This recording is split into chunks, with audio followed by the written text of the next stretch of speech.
What's up, everybody? Guess who's back? Back from the road.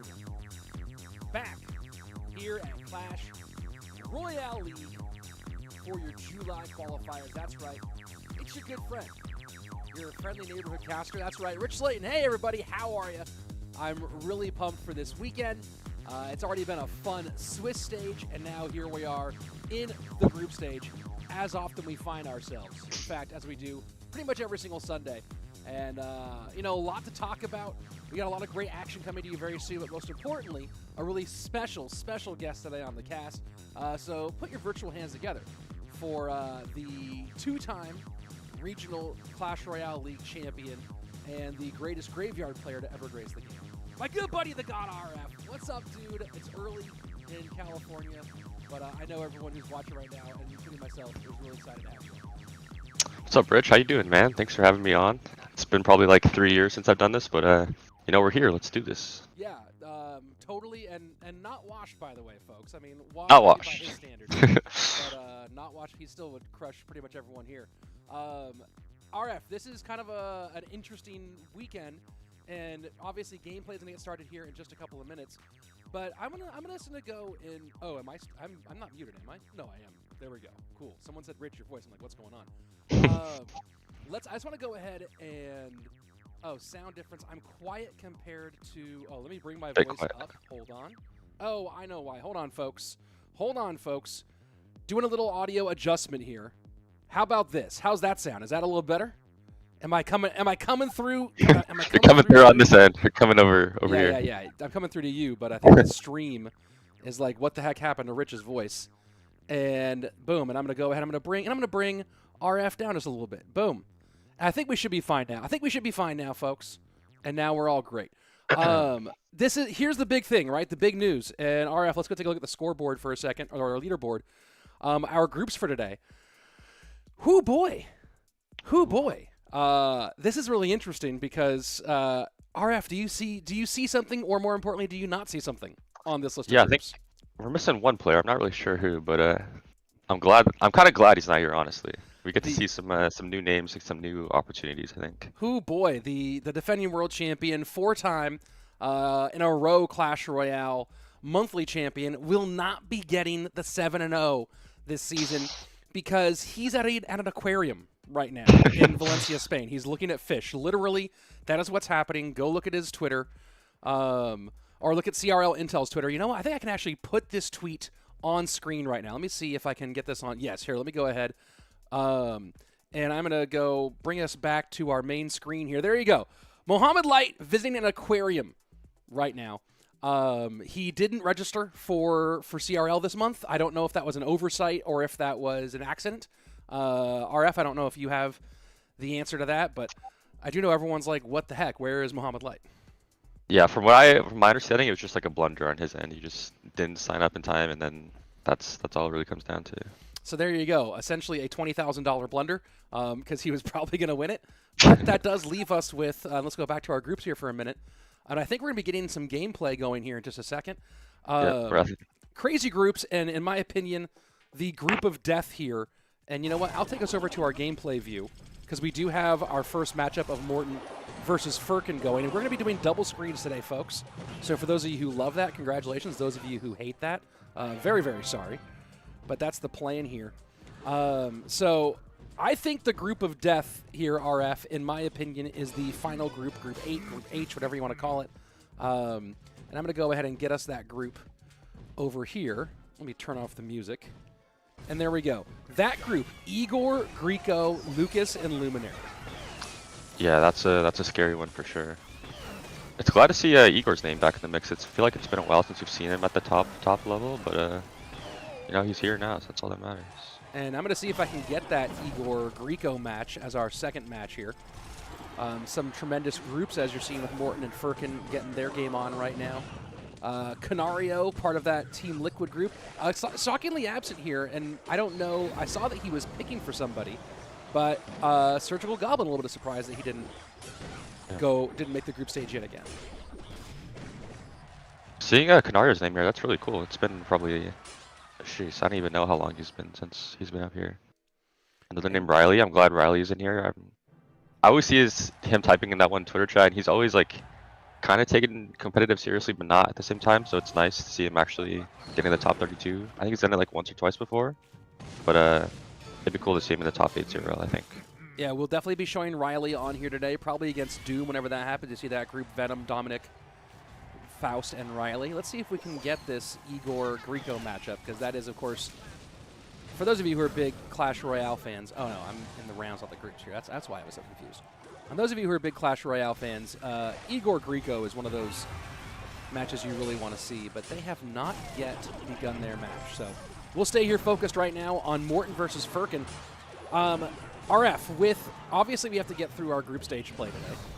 And we'll kind of talk about a couple different things about the group stage stuff.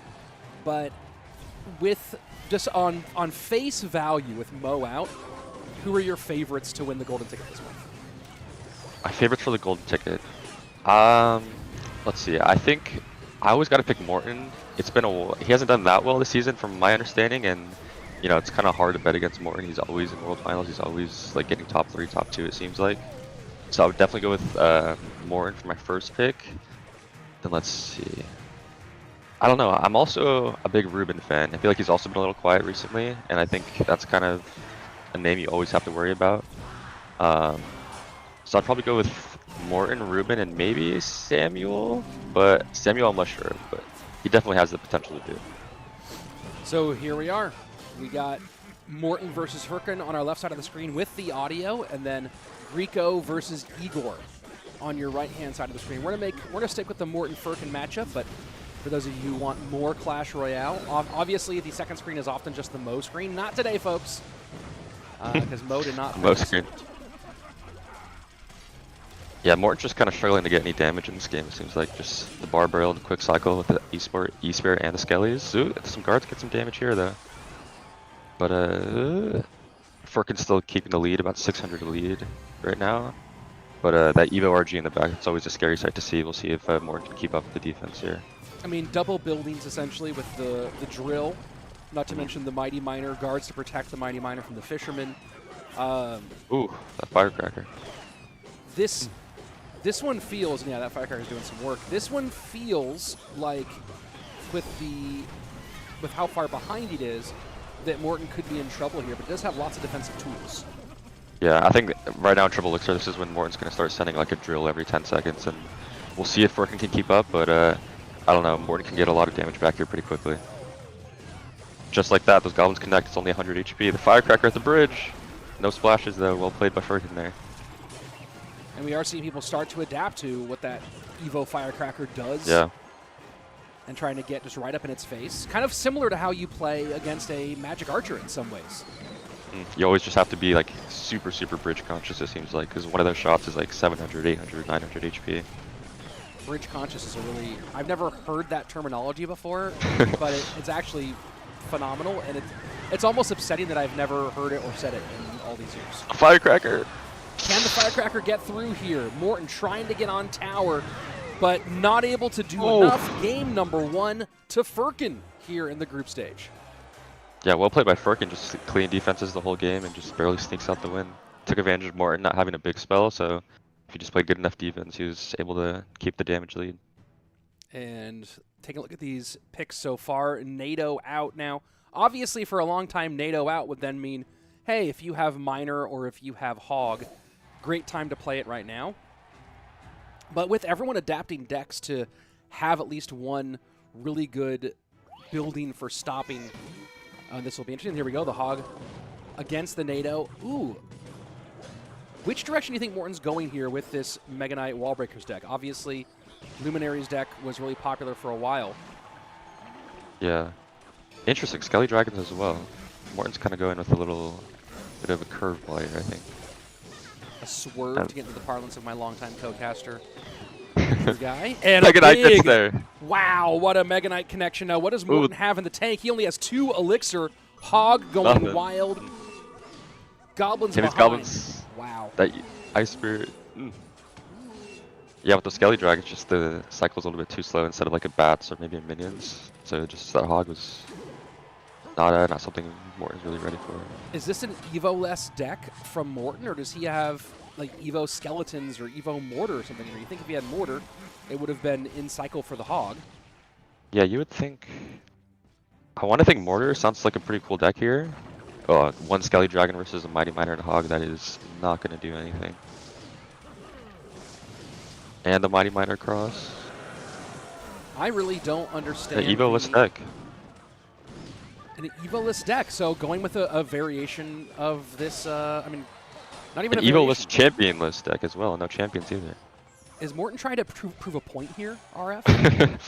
This is a statement game right now, he doesn't care about winning. Oh no, who won the first game on the other side? Was it more or? That would be Guriko Igor? winning the first game between between himself and Igor. So, you know, it's looking like Morten's gonna have a difficult time coming back, and if he doesn't, then we'll go ahead and join over with Igor Guriko, assuming that's still going. Yeah, the Mega Knight Prince deck, it's gonna be tough to come back with such a defensive, capable deck in the Hog. And the Inferno Tower, yeah, this is gonna be trouble. Well, it's interesting. I have to wonder what sort of decks Morten had to counter Hog, because once I mean, this is just, we're talking dual mode 101, right? Yeah, this is elementary stuff. Yeah, so I'm very curious about what his anti-Hog options were, if he overthought it, or if he just literally had no decks that were good against Hog. This is a lot on the board right now. Can the Prince get away? Morten needs to start overloading here if he can, but just not able to find it. Instead, switches sides, goes Ghost plus Prince right-hand lane, Wall Breakers behind, Inferno Tower up to the task here, double stacked for the moment, trying to see if he can get the Firecracker off and make a connection, unable to. And to start things off on the day, it's going to be Furkan getting the win over Morten. Let's go ahead and switch ourselves over to our Igor Guriko match, and I'll go ahead and, in fact, take us in here for a moment, and you can see both of us. Hi, how are you? While I go ahead and get us another match going on the primary screen. Huge connection there from Igor on the left side. We're going to be seeing these Firecracker drill decks, Firecracker miner decks, I feel like every single set basically. It's almost a must-have, I think. Well, Firecracker for sure is a must-have, but yeah, it looks like Igor, just with the drill, is able to get a little more pressure with the Firecracker combination. And give me 1 second here. I'm just double checking something. Oh, that was not true. Okay. Give me 1 moment, folks, as I try to get our other matchup up and running. Oh yeah, that's actually a fun one. Ooh.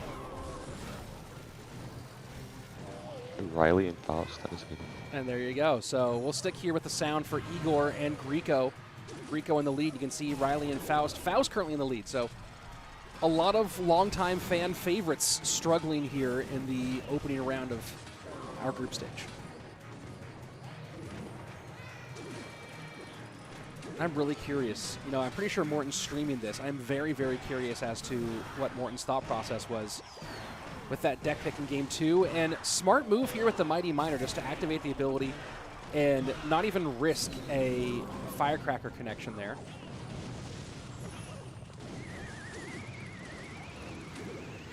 And Guriko does pick up the Mighty Miner. So Igor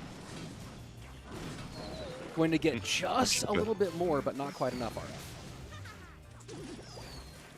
Yeah, just need some clean defense here from Igor, and then he should be able to wrap this one pretty cleanly. The Mighty Miner's getting a little close. Oh, such a close interaction there. This Firecracker at the bridge is so scary though.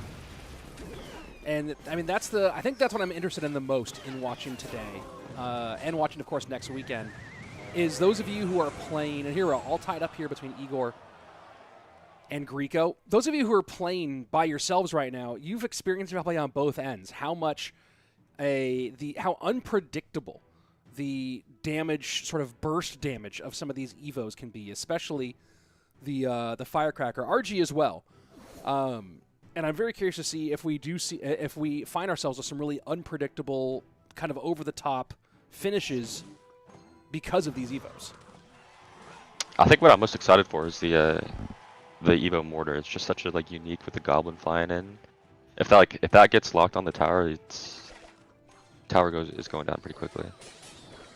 What is it, like a 30% hit increase, I think, as well as the bigger splash damage and the There's just so much going on. And a goblin, which is hilarious. And a goblin. The goblin almost feels more like a gimmick than anything else. It's like the rocket star point level. Yeah. On the...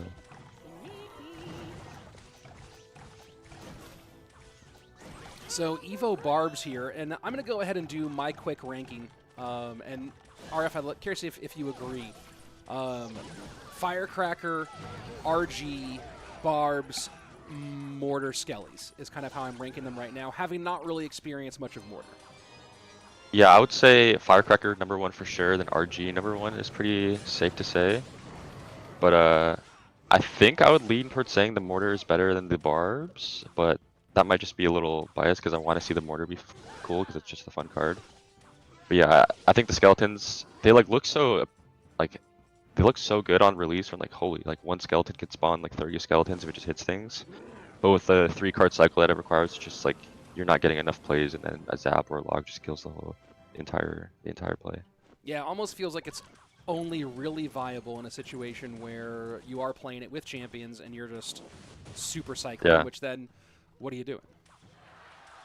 It's a very specific times where it gets value, and that I just don't think it's happens often enough to warrant using it instead of when you can use Barbs or Firecracker or whatever it might be.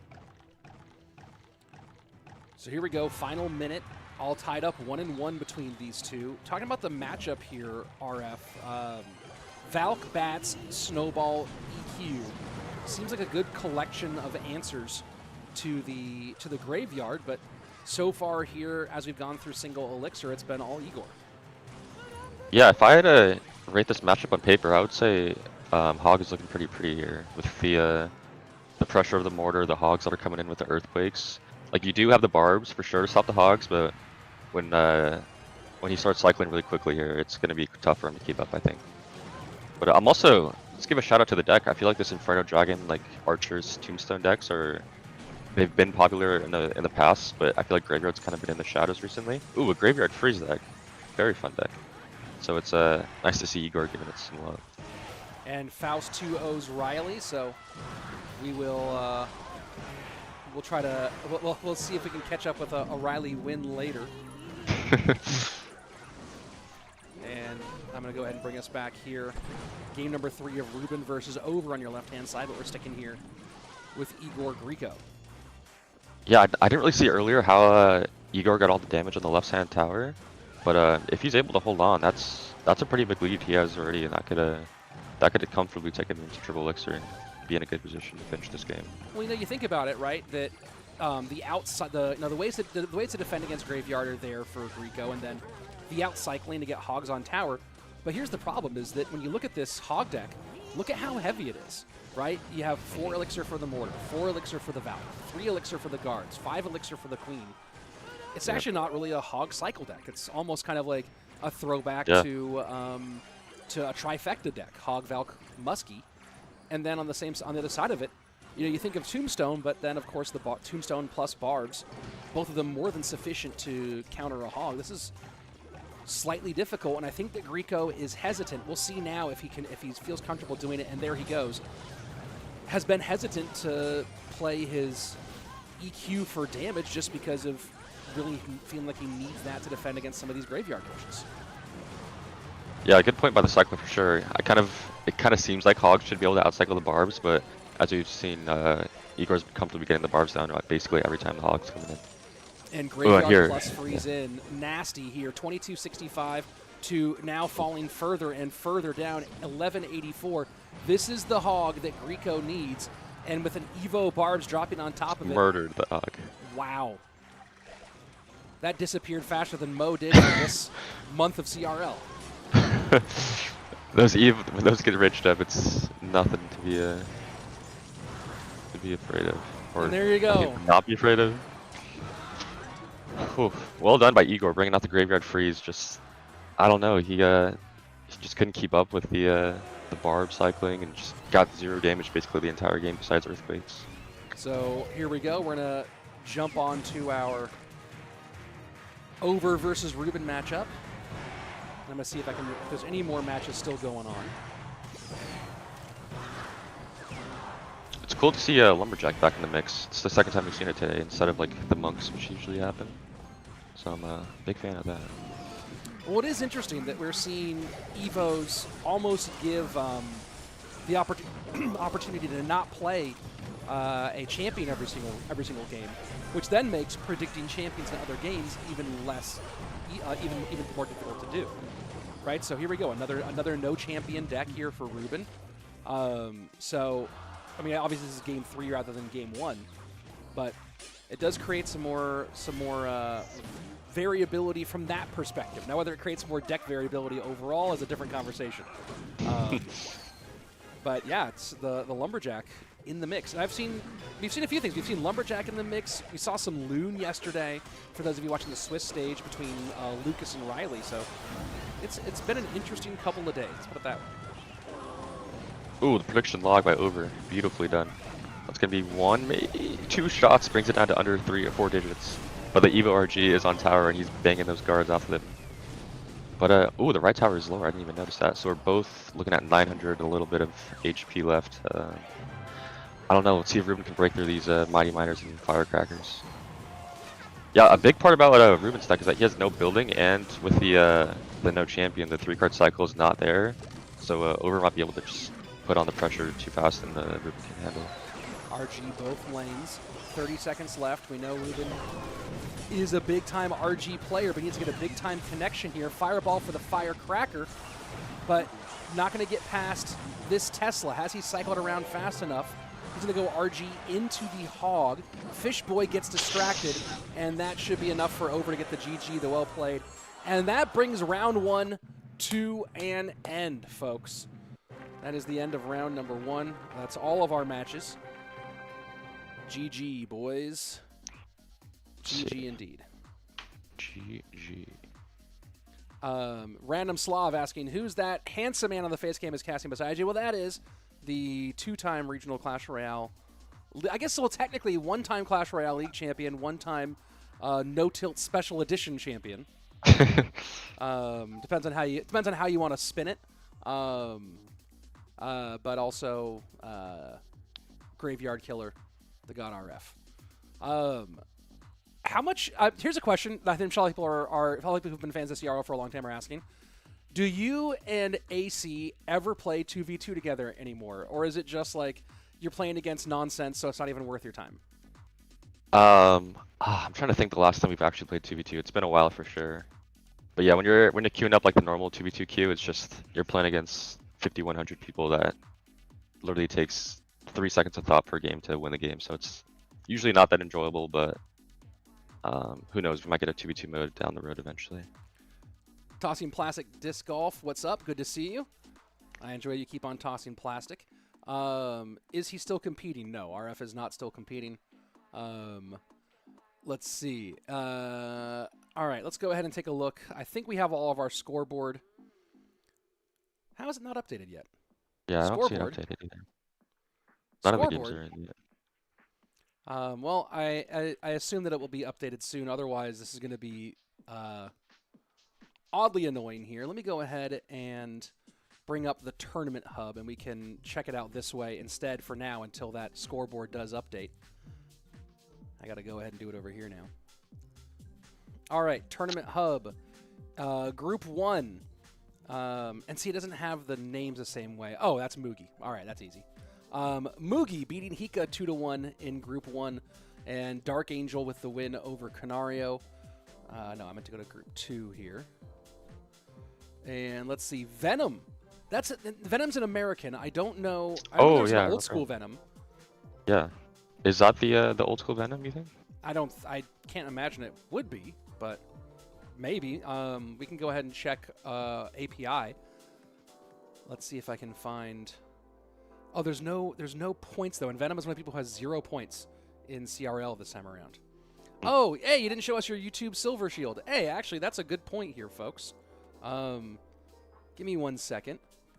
Let's just go ahead and take a look though. Faust over Ryley, as we all saw. Let me get through the housekeeping stuff here first, because that's what we're here for. Oh, there we go. Hold on, now we got it. Boom, scoreboard. There are your results. They're starting to come in here. Adnan and Furkan both with wins in their first rounds. Sosaa and Asaf both winning Nexus and the minor Magic Archer NATO god RemiEli taking L's in round number 1. Ta and your former teammate Samuel Bassotto over Tobi and GençAslan. Alee and Kazutoon giving L's to Rubén. And one of my all-time favorites out of Japan, Raiki Jones. Shout out Raiki Jones for sure. He's such a... I met him twice now, I think. Once in China and once in Finland. And that dude just always has the biggest smile on his face. He's such a cool guy. Shout out Raiki. Raiki's one of the best for sure. Let's see what else do we got here. Hugo.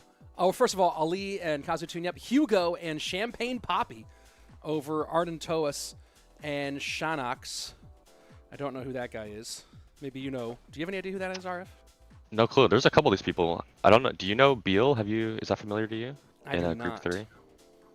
It's kind of interesting seeing all these new players. Kazutoon also, I'm not really familiar with. Oh, hold on, let me switch something out here 1 second. And then we have Lucas and Igor taking wins over Guriko and Luminary, and trying to see if I can. Let me see if round 2 is starting to kick off here yet, and it looks like it is. So let me go ahead and we'll get one of our matches here up and running. No, there we go. There's our first of our matches. I'll start looking for our second Lucas. match. And for those of you who did ask to see it, by the way, folks, here it is. Boom. It is finally here. The Rich Slate silver YouTube play button. So for every one of you who subscribed, thank you so much. This is really cool. I'm gonna put it into the setup here very soon. But yeah, for all of you at home who've been watching, every pro who's been on the channel, to the team over at AMG, especially CWA, who really helped me kick off on YouTube a lot. I do owe CWA quite a bit. He was a really big advocate for me early. And to the Spanish casters, to Koji Yamato, who berated me until who kept on yelling at me until I finally started doing YouTube. And Mrs. Slayton as well for putting up with some of the weird timing of doing some of these streams. So boom, there we go, 100,000. That will go up on the. That'll go up there very soon. I'll post pictures and everything. It's pretty exciting. When did you get the plaque? Pretty recently? It came right before I left for the summer, but then I didn't have time to put it up. So. Yeah, it looks cool. Very clean looking. Thank you, thank you. All right, let me go ahead and try to. Ooh, we're getting evolved skeletons from Lucas in game 1 against. Interesting choice. Preston asked me how was my trip. My trip was great. Really refreshing to be out of the Texas heat and to be in the woods for essentially 5 weeks was phenomenal. So feeling good. And I am looking for our next game. The other games aren't really starting yet, so when we have something else up, I will certainly get it up. RF, if there's another game, a round 2 matchup that you think would be really fun to watch, please let me know, and I'm happy to bring it up. Okay, I'll check them out. I have to like zoom in really small here. Mugi KaNaRiOoo is happening. I think that might be interesting. Yeah, that is interesting. Let me see if we have that available yet. I think we do. So 1 second, folks. Is it gonna work? Where's my game crash? My game never crashes. Never mind. What are you talking about?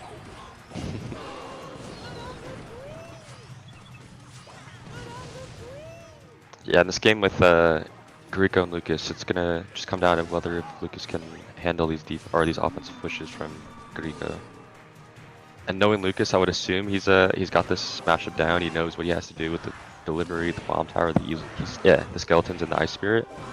But I don't know, this E-Barb rage deck, it can come out of control pretty quickly. It is interesting how much this variation of Verge Spam has kind of taken over. Like, you know, Battle Ram's been essentially dead for a long time, but this version we've seen popping up in little bits and pieces here and there. Yeah. I feel like Bridge Ram has always kind of existed, not usually in the you know, like the front of the meta, but it's always there. It's always a decent deck to surprise some people with. And this delivery log combo is just brutal for Guriko here. It's so tough to break through. Ooh, let's see if these skeletons can put him some work. And they get smashed immediately. And that's the problem with the Evo skeletons, right? I gotta say, I think that they are the bottom of the barrel. Yeah. They just don't seem to have Ooh. Necessary Lucas, pieces. where are you at? Lucas Oh. just, I don't even know what happened. He has 7 elixir watching the bandit just absolutely demolish his tower. Lucas and just was, like that. and I don't want to make excuses on Lucas's behalf, but he was saying he was having some connection issues yesterday during the Swiss stage. So whether that's the case or not, I know he was talking about it yesterday as some of the challenges he faced. So if we're seeing some delayed reactions that are out of character, that could be an explanation, and it could also just be a mistake. So we don't really know. Yeah, he did throw up the angry princess emote, so maybe that's signifying that he's a little upset with the lag, but I don't know, we'll probably hear him on Twitter after this regardless. What? Lucas uses Twitter? By the way, for anyone watching, if you're not already following Lucas on Twitter, it's great for some just some salty content, whatever you might be interested. He's got some funny things to say. Joshua K saying Guriko predicted Lucas's skeletons with his rage, so maybe I missed Yeah. that. Yeah, I did. He got that like perfectly timing. As soon as the skeletons came down, the rage took it out, and the bandit just went straight to the tower. Wait, Lucas almost brought. Oh my God! What the heck? 2 HP. What? I was just talking about the bandit dash. I didn't even realize that Lucas probably got a couple hog shots in there, but jeez, almost brings it back to 2 HP. Just hold on. That was wild. That was wild. Yeah, I'm trying to get the other second match going, folks. I don't see everything because I'm trying to make sure we actually have 2 matches going. So if I miss a sweet prediction, sorry. I'll blame RF for not stopping me from talking earlier. Oh, it's Group 1 is KaNaRiOoo versus... I see a lot of people asking about where Muhammad's at. Muhammad, unfortunately, did not sign up in time yesterday for the qualifiers, so he is just straight up not involved in this month's tournament at all. Muhammad's playing Fortnite now. I don't know if you guys knew this. He switched to Fortnite. He went full... He got he went full Surge. took some inspiration from Surge, yeah. Alright, we got Ice Wizard versus Minor Bats. Oh, looking like... Oh my word, KaNaRiOoo with the Evo Firecracker. Did you see what just happened? I saw like the last second of it. Did the Firecracker just obliterate the tower? Oh my gosh, it was... It's the Firecracker is all... Okay, you know how people sometimes when they get the source code, they make a random video where they're like, hey, the X-Bow shoots like 500 bolts a second. Yeah, Right? yeah. That's what the Evo Firecracker is like. It's like someone broke the game and made something ridiculous.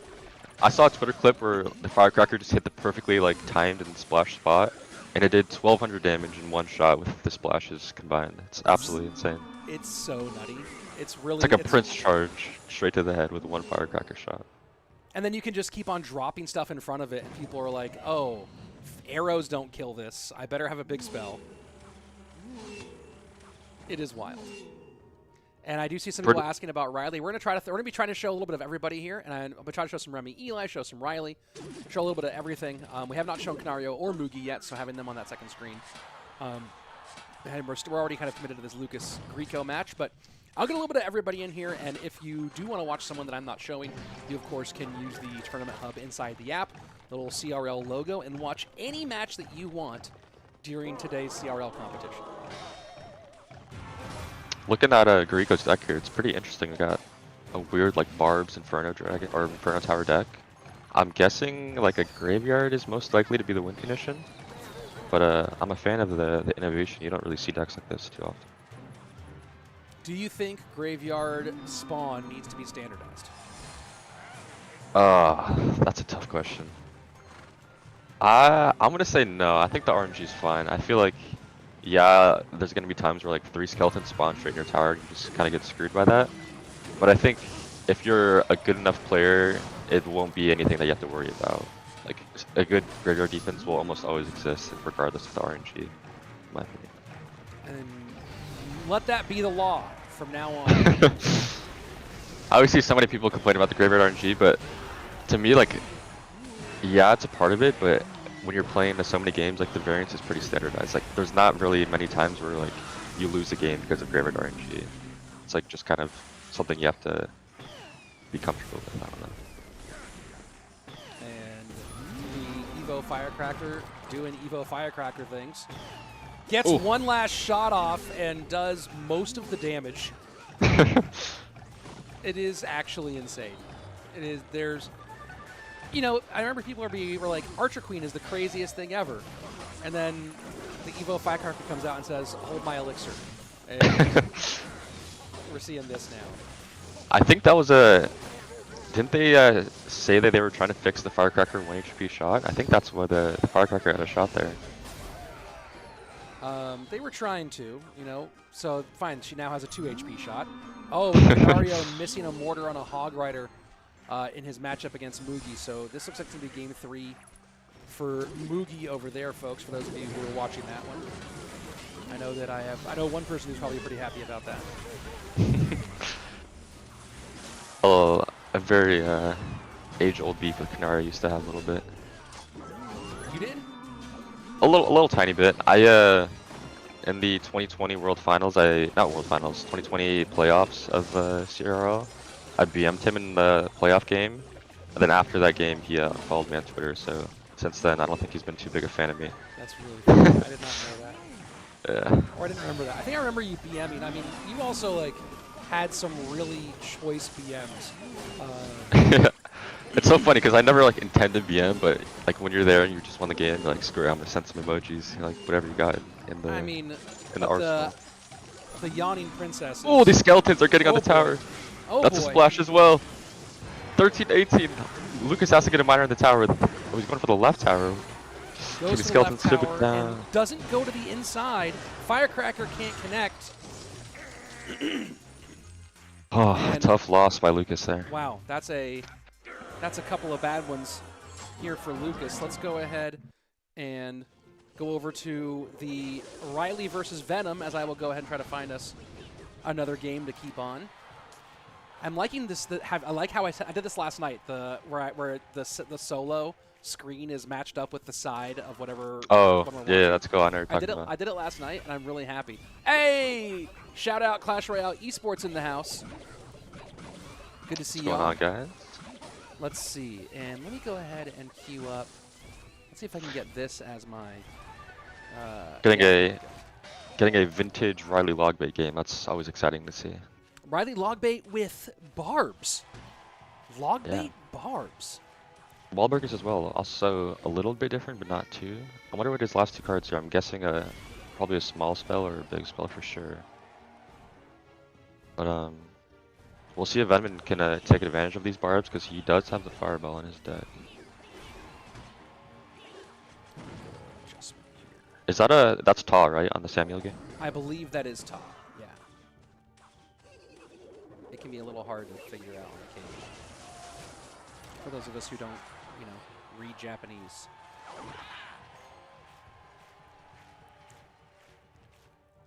Although I would like to learn. All right, we're gonna do that little adjustment. And Venom going with the monk instead of the lumberjack, as we've seen before. In my inexperienced experience now in this meta, I would think a monk is like pretty good in most scenarios, but people are going with the lumberjack, so there's got to be a reason why. Wallbacker barely doesn't get through.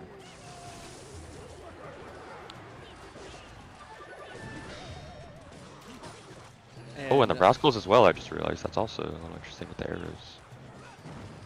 Talk to me about that, because you're saying that the arrows are a weird choice with this variation?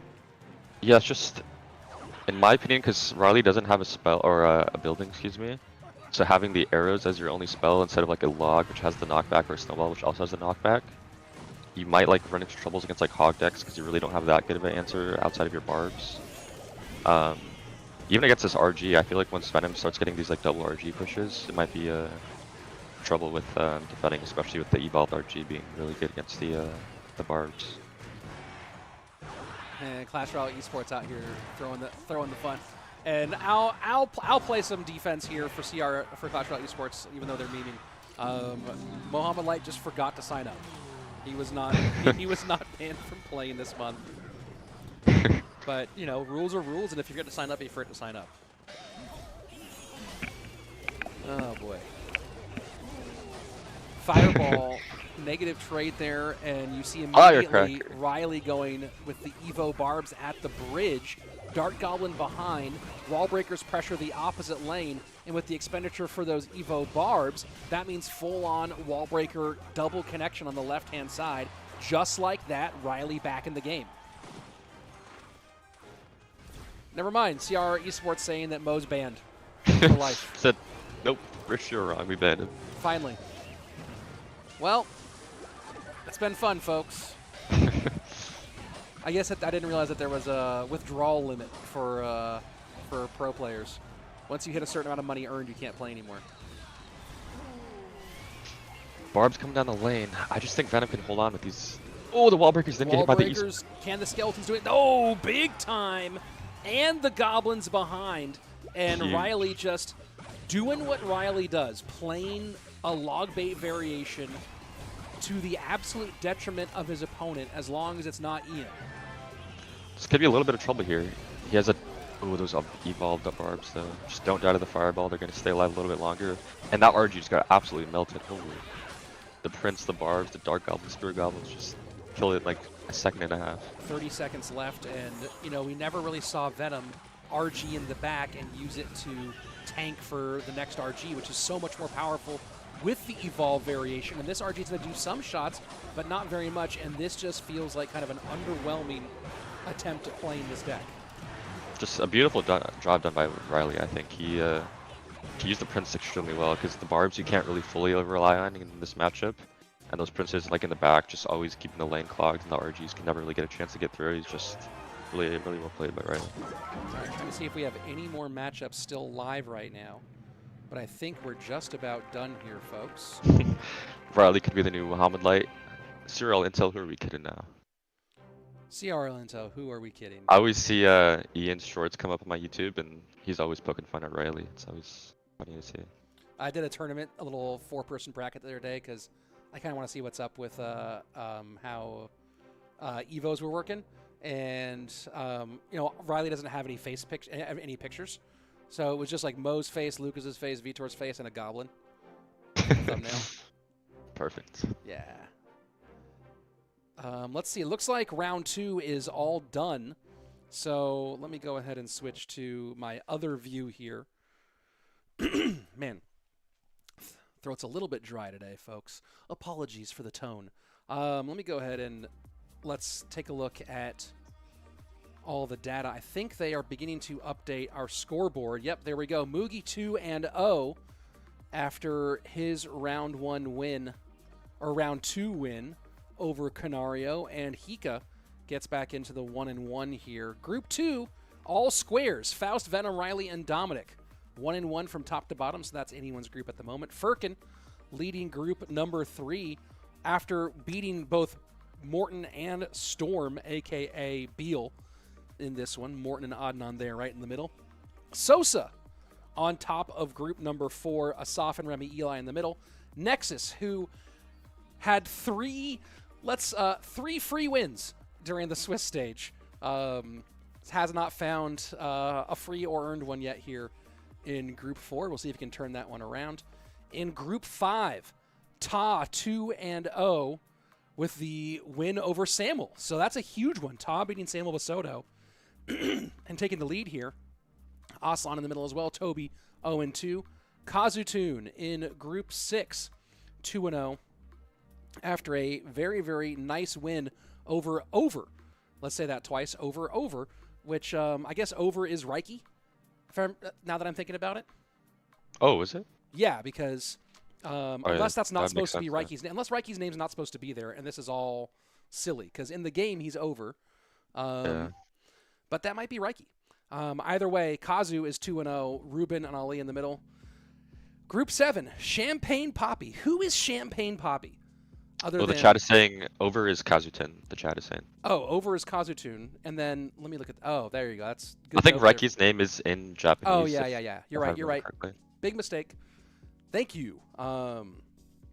So, and then Champagnepapi 2-0 now, leading his group, Ardentoas, the world finalist from last year, there in the middle. And then Group 8, all squares. Guriko, Luminary, Lucas, and Igor. So nobody really leading that group at the moment. So it's all up there, RF. Anyone could be anyone. You know what I mean? I'm a big fan of when the set or when the group winner comes down to the last game. That's when the games are the most exciting, for sure. Well, let's get this started. We'll go ahead and get Morten like- versus Storm up. Seeing like a Lucas Igor game in round 6 for qualifiers or not, that's what I want to see. Yeah, that would be super fun. Let me see. Who else?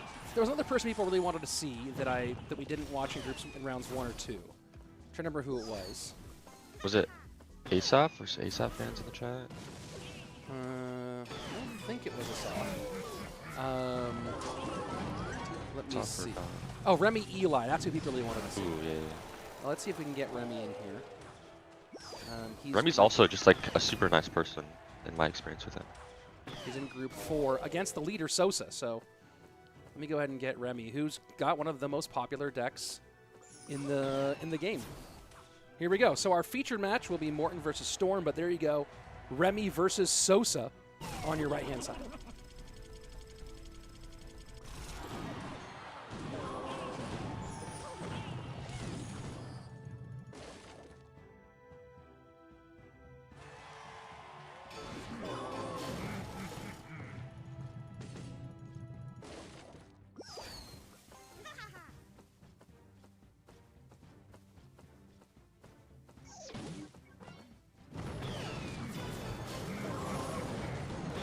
Yeah, that is interesting. I wonder... Yeah.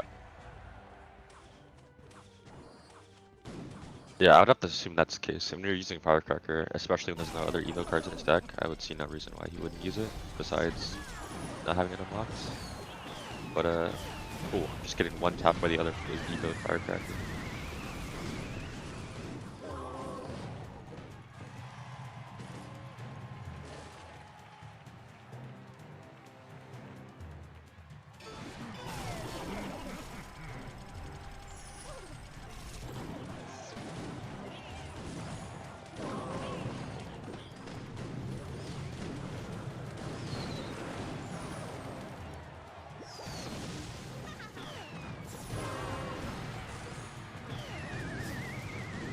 I'm a big double screen fan. Big double screen fan.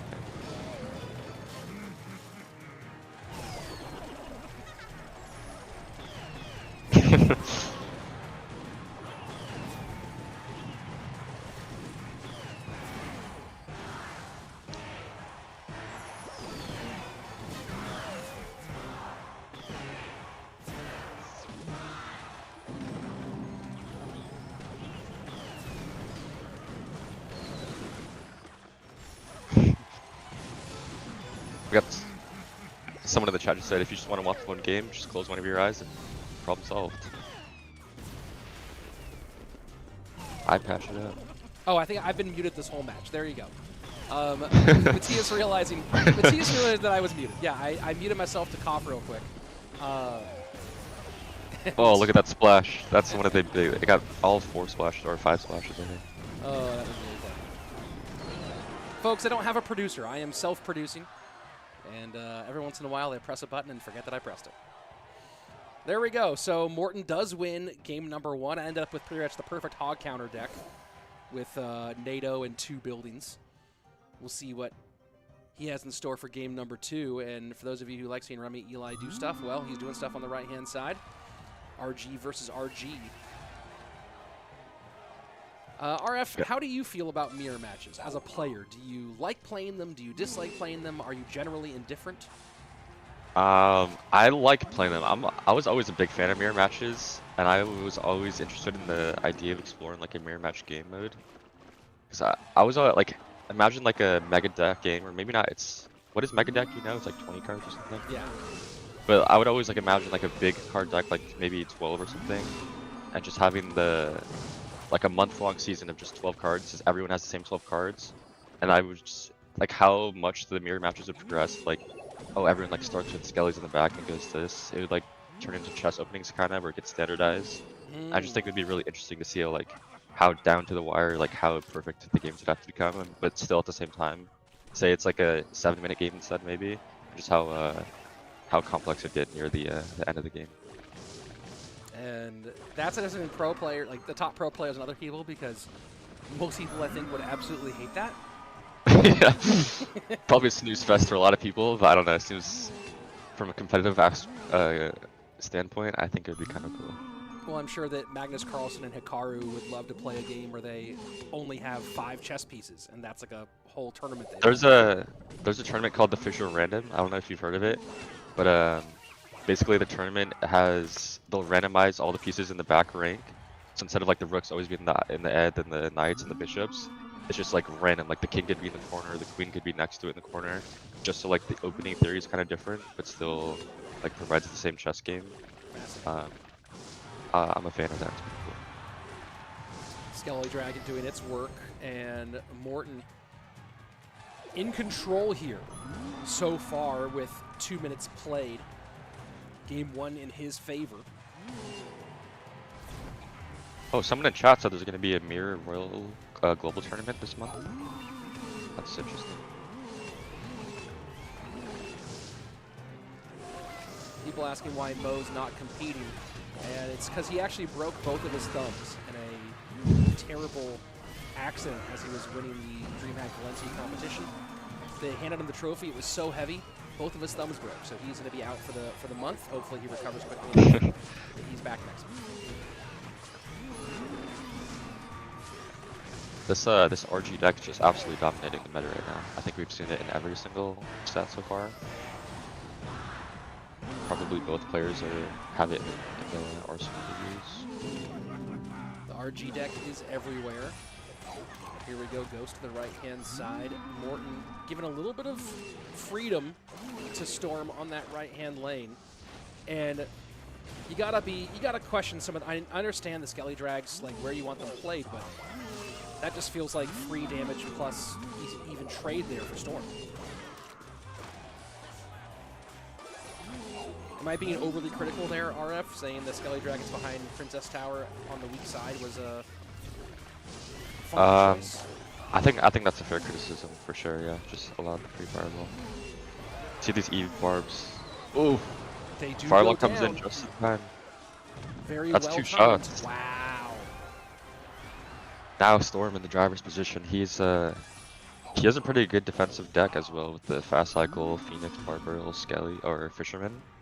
So I don't know. He might be able to hold on with that lead, but for sure Morten has many chances to. Also, this is the second time we've seen Morten bring out the Skelly Dragons. We saw in the first set when he used that weird Mega Knight deck. So it's interesting to see. I wonder what his thought process is behind Skelly Dragons. He must Well, have some also sort the of Skeleton Dragons, where he brought them out. Again, we see him cycle behind the Princess Tower. Maybe he was wanting to give Fireball value so that the Fireball would have to be played and then not be played in the next sequence, but it just seems like a strange choice here. And the Raged Up connection on the left-hand side, not going to do much to put Morten back in the game. He does have dual lane pressure at the moment, and a Bandit connection is no joke. Fireball at the bridge. 23 seconds left. Morten does get a big Magic Archer lineup. Storm working on the right-hand side, 1088 to 1438. 14 seconds left. This is it for Morten here in game number 2. Can he find a way to break through? He does have Rage available, but there is also a Fisherman. Bandit looks to dash. Nothing's going to happen. GG, well played. We're going to game number 3 between Storm and Morten. And let's take a look over for a moment while they're picking decks at the RemiEli versus Sosaa matchup. Sosaa, a.k.a. Soki, which, please, hey, Clash Royale players, can you please stop changing your names? It's just it's just annoying. It's all it is just annoying. You are who you are forever. And I'm sorry if you chose a name like crap and you're stuck with that for the rest of your career. But, you know, it's who you are now. Just please make it easier on us. have the Evo Mortar coming out from Storm for game mode. When you're in game, you can't tell which cards are evoed, right? Until the Evo's actually played.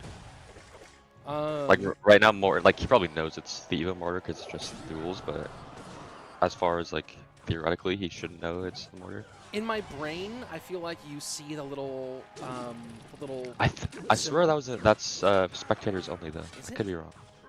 I could be wrong. But I remember playing and I don't remember seeing the.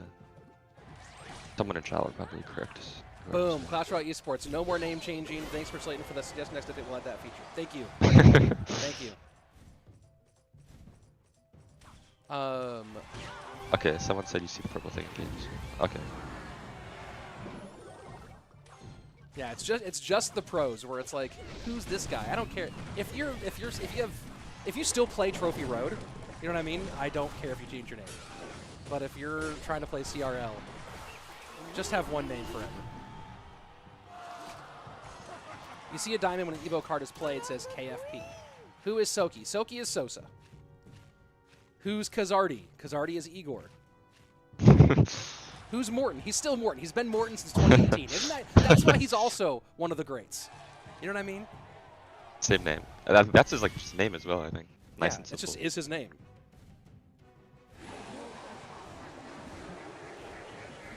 I'm a fan of this arena. We got some spectators on the side of the match, some skeletons clapping along.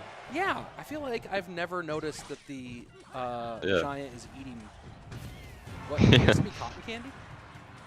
The goblin's just kicking his feet over the edge. Gelly's always been there. So seeing what else. See how this. Here. Curious how this evolved mortar does in defense. It's just kind of being a nuisance right now. It does so much damage. I saw someone say, "Can we watch Ryley?" Well, you know what? Why not? There you go. There's Ryley on our second screen. Someone says, "How tall is Morten? 6 foot?" No, Morten is 6'7". Morten is exceedingly and disturbingly tall. Yeah, I remember first seeing him. It's just like catches you off guard so hard. Massive. Yeah, Morten and Sam, the tallest duo in Clash Royale. I don't know what kind of HGH they're distributing at the SK Gaming team house, but they should have given some to everyone on the team. Oh, here we go. Bobby was not taking his Hobby was not taking his HGH rations.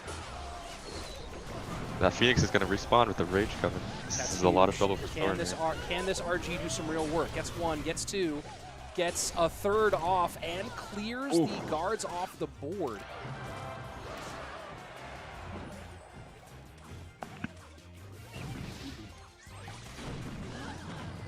Fun little note. I see someone else being like Morten 6'7".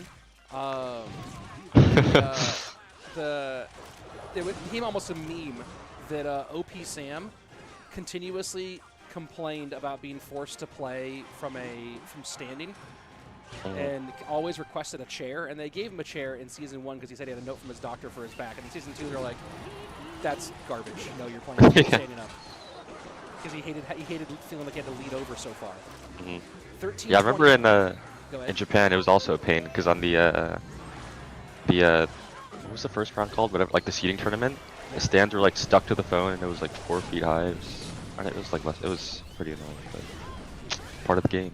Will the RG get one more shot? Get some insurance here for Morten, and it does. 22.99, the number for Morten. 10-18 on their side, 30 seconds left. It seems like at this point there is nothing Storm can do other than hope that Germany suddenly loses energy. Yeah, just a really clean win by Morten there. Just playing pretty perfectly, not letting the miners get too much, keeping the the mortars in check, and just these RGs just can't be stopped with the rage. GG, well played, and that's going to be it. Morten takes that round. Let's go ahead and dial in here on our Ryley versus Doom match as I try to find us something else. Doom takes game 1. I didn't really watch this game. I was just watching the Morten game, but he takes game 2. Oh, game 2. That's a 2-0. Jeez. Ryley try to bring back the bait deck, but Dominik was ready. Let's see. I have somebody. Here we go. Here is a match as I keep looking for more matches. Lucas is in game 3 right now against Igor. Oh, Lucas versus Igor game 3. Yeah. Yep. Sorry, Venom and Doom. Lucas Igor game 3 is where we have to go. Igor's also using this bait. He doesn't have barbs. He has the Goblin game instead, but they're very similar. Ooh, and those just overwhelmed by all the gobbies. And Lucas sending his laughing emojis. You know he's seething from the veins right now. And let's see. Someone said AC and RF, the second tallest duo. That's possible. You guys are both over 6 foot. Yeah, I think Josh is like 6'2", 6'3". I'm like 6'1", 6'2".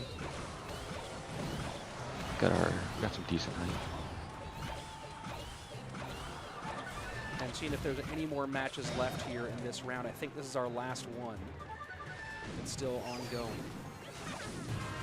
It is. And as a note, Hugo took the win in his matchup, which puts him at 2-1. Oh, he's in Group 8. Luminary lost to Guriko, so that's an important one. And oh, we still have Arden versus Champagnepapi.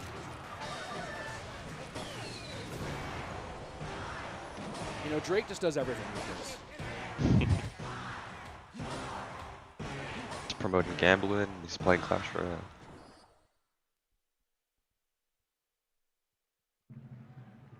And there you go. Igor holds on for the win. Let's go ahead and check in for these last few minutes.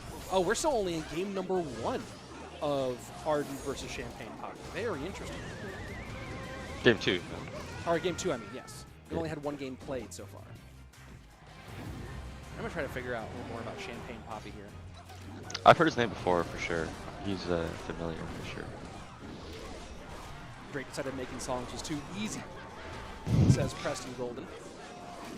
Watching the evolved RG just smash everything while shooting the tower is so satisfying.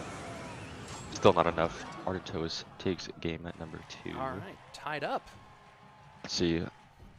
Top players use Earthquake and NATO. Bottom players use Fireball, Log, Earthquake. RG still available for, forgot who's on which side. Hog play both sides. Minor could be available, though, for Champagnepapi. Yeah, I still have Minor and RG available for either. Yeah, but what kind of minor deck are you playing that's viable right now against Evo RG? That's probably the biggest question. We do get the Minor Snowball. That's interesting. Usually you don't see it with the Snowball. Maybe it could be like a balloon variant of some sort.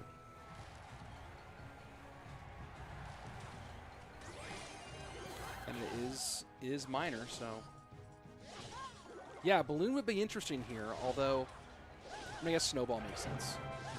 Yeah, it's looking like a mortar, maybe. Yeah, mortar it is.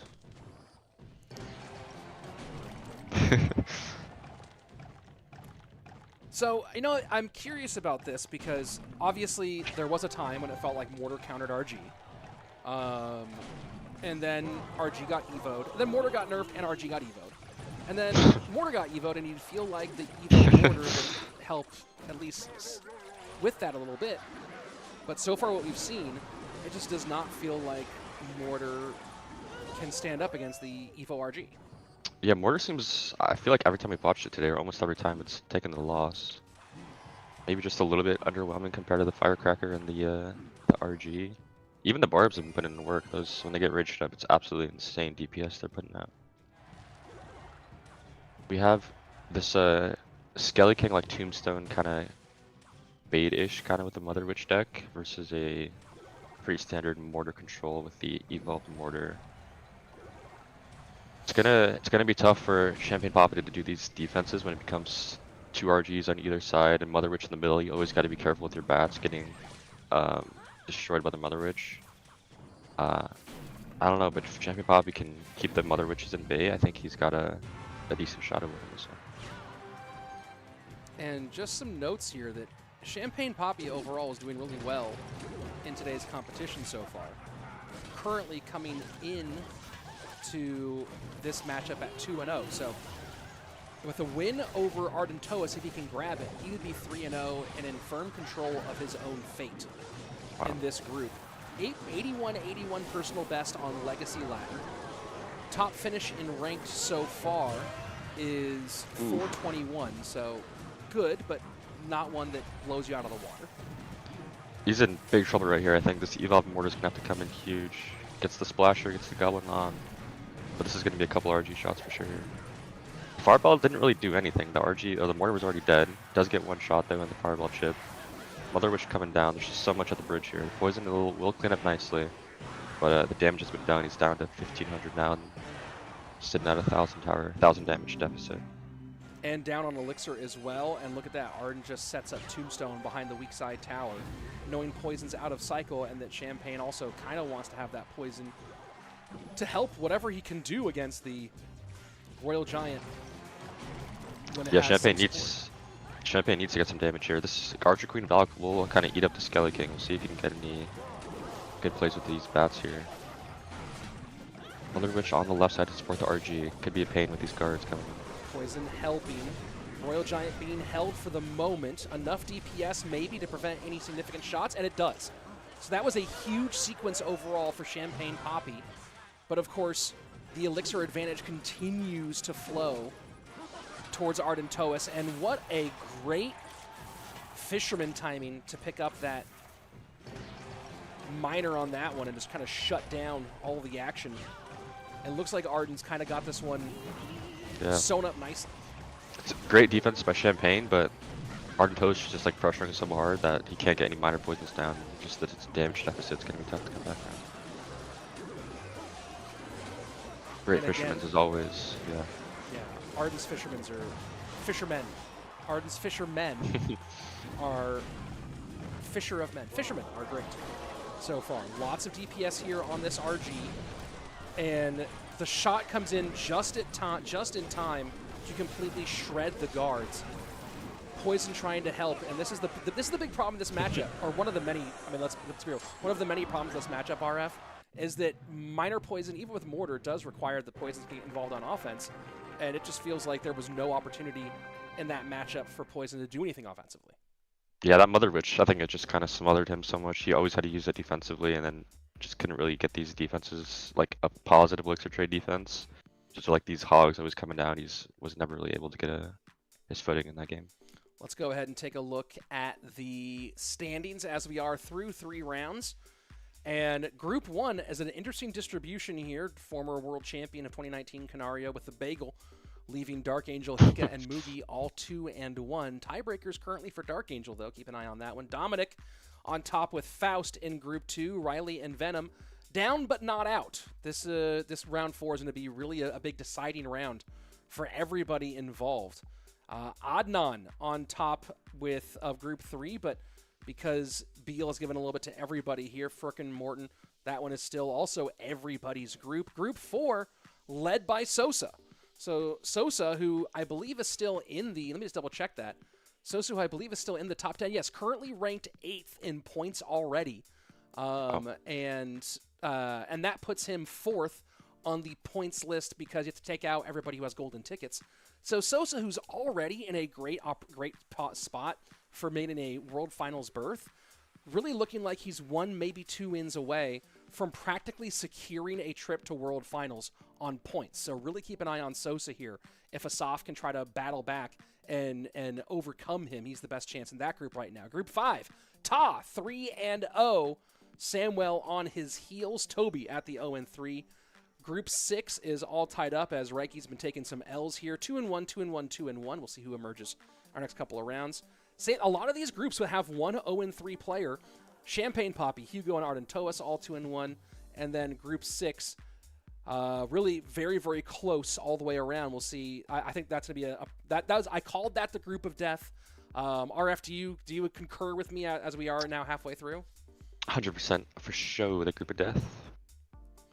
Pretty nasty overall. Although with Lucas's wife right now, he's looking a little weak, for being honest. True. I thought he was in Spain. He can't find good Wi-Fi in Spain? Or is he is he playing from the plane? Lucas, don't play from the plane. Everybody knows that. And let's see, is Samuel already back in game? Samuel against Hawkeye. Let's go ahead and check out that group. And I will go ahead and try to find us another one. And I am very interested here. I think I see someone asking, do I think, hey Rich, after a month of card Evo, do you think it changed the game better or worse? Seems like it couldn't play without Evo, or that'd be every deck with Evo. I think the concept of Evos, like the idea that every X number of play the card is a little bit different or a little bit better, is a good concept. I think that they're probably a little bit too strong and a little too inaccessible at this point. I put this out on Twitter. I really wish they had made Evos fully... I wish they would make every single card fully unlocked in friendly battles so that you're still incentivized to buy stuff for ladder, for ranked, for challenges, for global tournaments, all that stuff.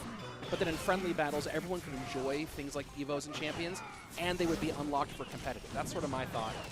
I do think they're a little bit too strong, especially Firecracker, because basically she doesn't have a firework on her shoulder anymore. She has a nuke at this point. That's kind of my take on Evos. RF, I don't know if you feel differently, if you think they like have no place in the game, if you think they're good but not great, but like need some tweaking. I 100% agree with your main point. I made a tweet about it as well, that it's just like a cool, exciting future, and I think it definitely has potential to be a really cool aspect of the game. But yeah, like the brokenness as well as the kind of free-to-play barrier to play them is definitely a little bit of an issue, I think. Yeah, those are my two primary concerns at the moment. But I think that in theory, they are very cool. It's just in practice they have not. They could use a little tweak. I'm trying to find what I think our next game is going to be. There's some cool options. Give me 1 second here, folks, for me to figure out what I want to show. I think that group's going to be really tight near the end, so let me go ahead and find. I think I'm going to show. This is kind of a deciding round in this group, and some fan favorites here. Let me get this one up. And there we go. We're going to have our second matchup will be Asaf versus RemiEli. That'll be fun. Samuel's struggling really tough with these Firecrackers this game. Only having the bar barrel as your small spell, just a well-defended Firecracker basically is immortal, only dying to the Fireball. Preston's saying, I just want there to be more Evos that seem repetitive and conquers only so many options. Yeah, it'll be, I think as more Evos come out and more Evos can balance out some of the other Evos, I think that will be a huge factor in making them more palatable. I think Champions are a lot better now that there's 5 rather than 3, for example. I think they're a lot more palatable than they were before. So, some balancing, some more accessibility, and more variety, I think will improve the Evo situation. But conceptually, the idea that I like things, RF, that add a little bit more complexity to the game. And that's why even though a lot of pros hated the 3-card cycle of Champions and hated Champions overall, I thought they were interesting because they added another layer of complexity. And I think these, because you have to track cycle, are even more interesting from that perspective. Yeah, I 100% agree. I think Evos in general, like the concept-wise, it's really, really cool and good for the game. So here we go. Royal Giant evolved in the mix. Firecracker plus the Mighty Miner. Can they do enough? No, not quite in time. Samuel takes game number 1.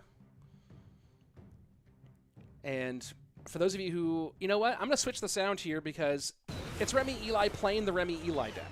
Can he come back against Asaf with Firecracker here?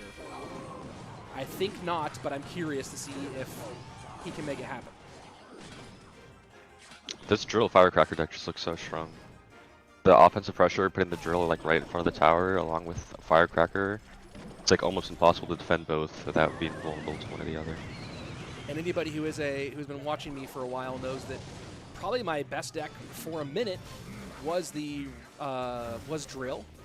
My best finish during Legacy Ladder was Drill, Golden Knight, NATO, Marcher. So I think that I might have to become a Drill nerd one more time. Do you have the Firecracker evolution unlocked? I do. Ooh, I do. It's the only one that I currently have, although I'm probably gonna have a second one here fairly soon.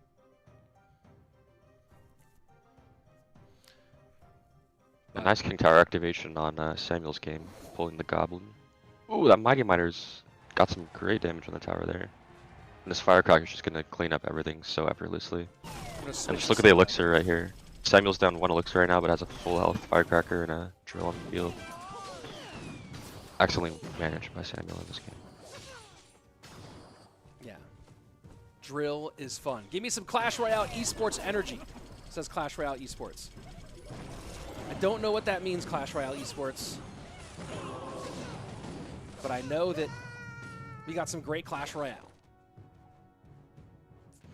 Preston Golden asking, Rich, do you remember the non-meta Musketeers? I do. I most certainly do. Oh, that was your old clan, wasn't it? Yeah, Chachi invited me. Yeah, I remember seeing that. Long time ago. And it was, yeah, I rocked that one for a minute before it became time to have my own clan. You have a like a virtual lane YouTube clan or something like that? Yeah, it's called Fat Fingers 2.0. Initially made as kind of like my Clan Wars 2 clan, and now just kind of adults hanging out playing Clash Royale and not spamming the chat too much.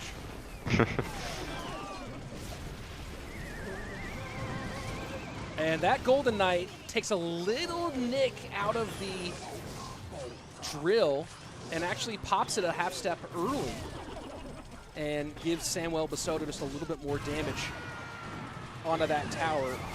King Tower activation does get in, but so far, all Samuel with 22 seconds left in regulation time. And the Mighty Miner Firecracker combination, underrated because of how well that Mighty Miner can add a little extra protection to the Firecracker.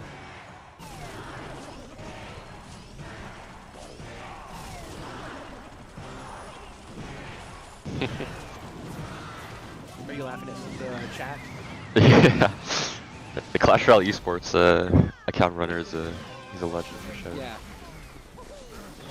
Yeah, Clash Royale esports goes hard. 502. Drills are just coming in non-stop, and Hawkeye just does not have what it takes to keep these goblins off the tower. Easy 2-0.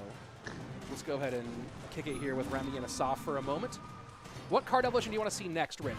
You know, I actually saw a really good tweet from somebody. I don't remember who it was, but they said that they would like it if EVOs focused on cards that are underutilized and undervalued at the moment. Still, Nick is too loud, huh? Let me see if I can fix this. There we go. Yeah, hopefully that balances out a little bit more. They made a point that they would like to see it focused on cards that currently are not performing as well or used as much. And I really liked that conception. I thought that was a smart thing. And as much as I talk trash about the card, if it was used on things like Wizard, for example, I think that would be a great place for EVOs to go next. Used on cards that really have little to no place in the meta beyond Noobville, if you will. So that kind of be my thought. I think a Goblin Giant would be a pretty cool one. I feel like they can have some fun ideas they can use with that. A Goblin Giant Evo? Maybe like I don't know, like instead of 2 Spear Goblins, maybe like 2 Archers or something, I don't know. I think they could have some fun with it.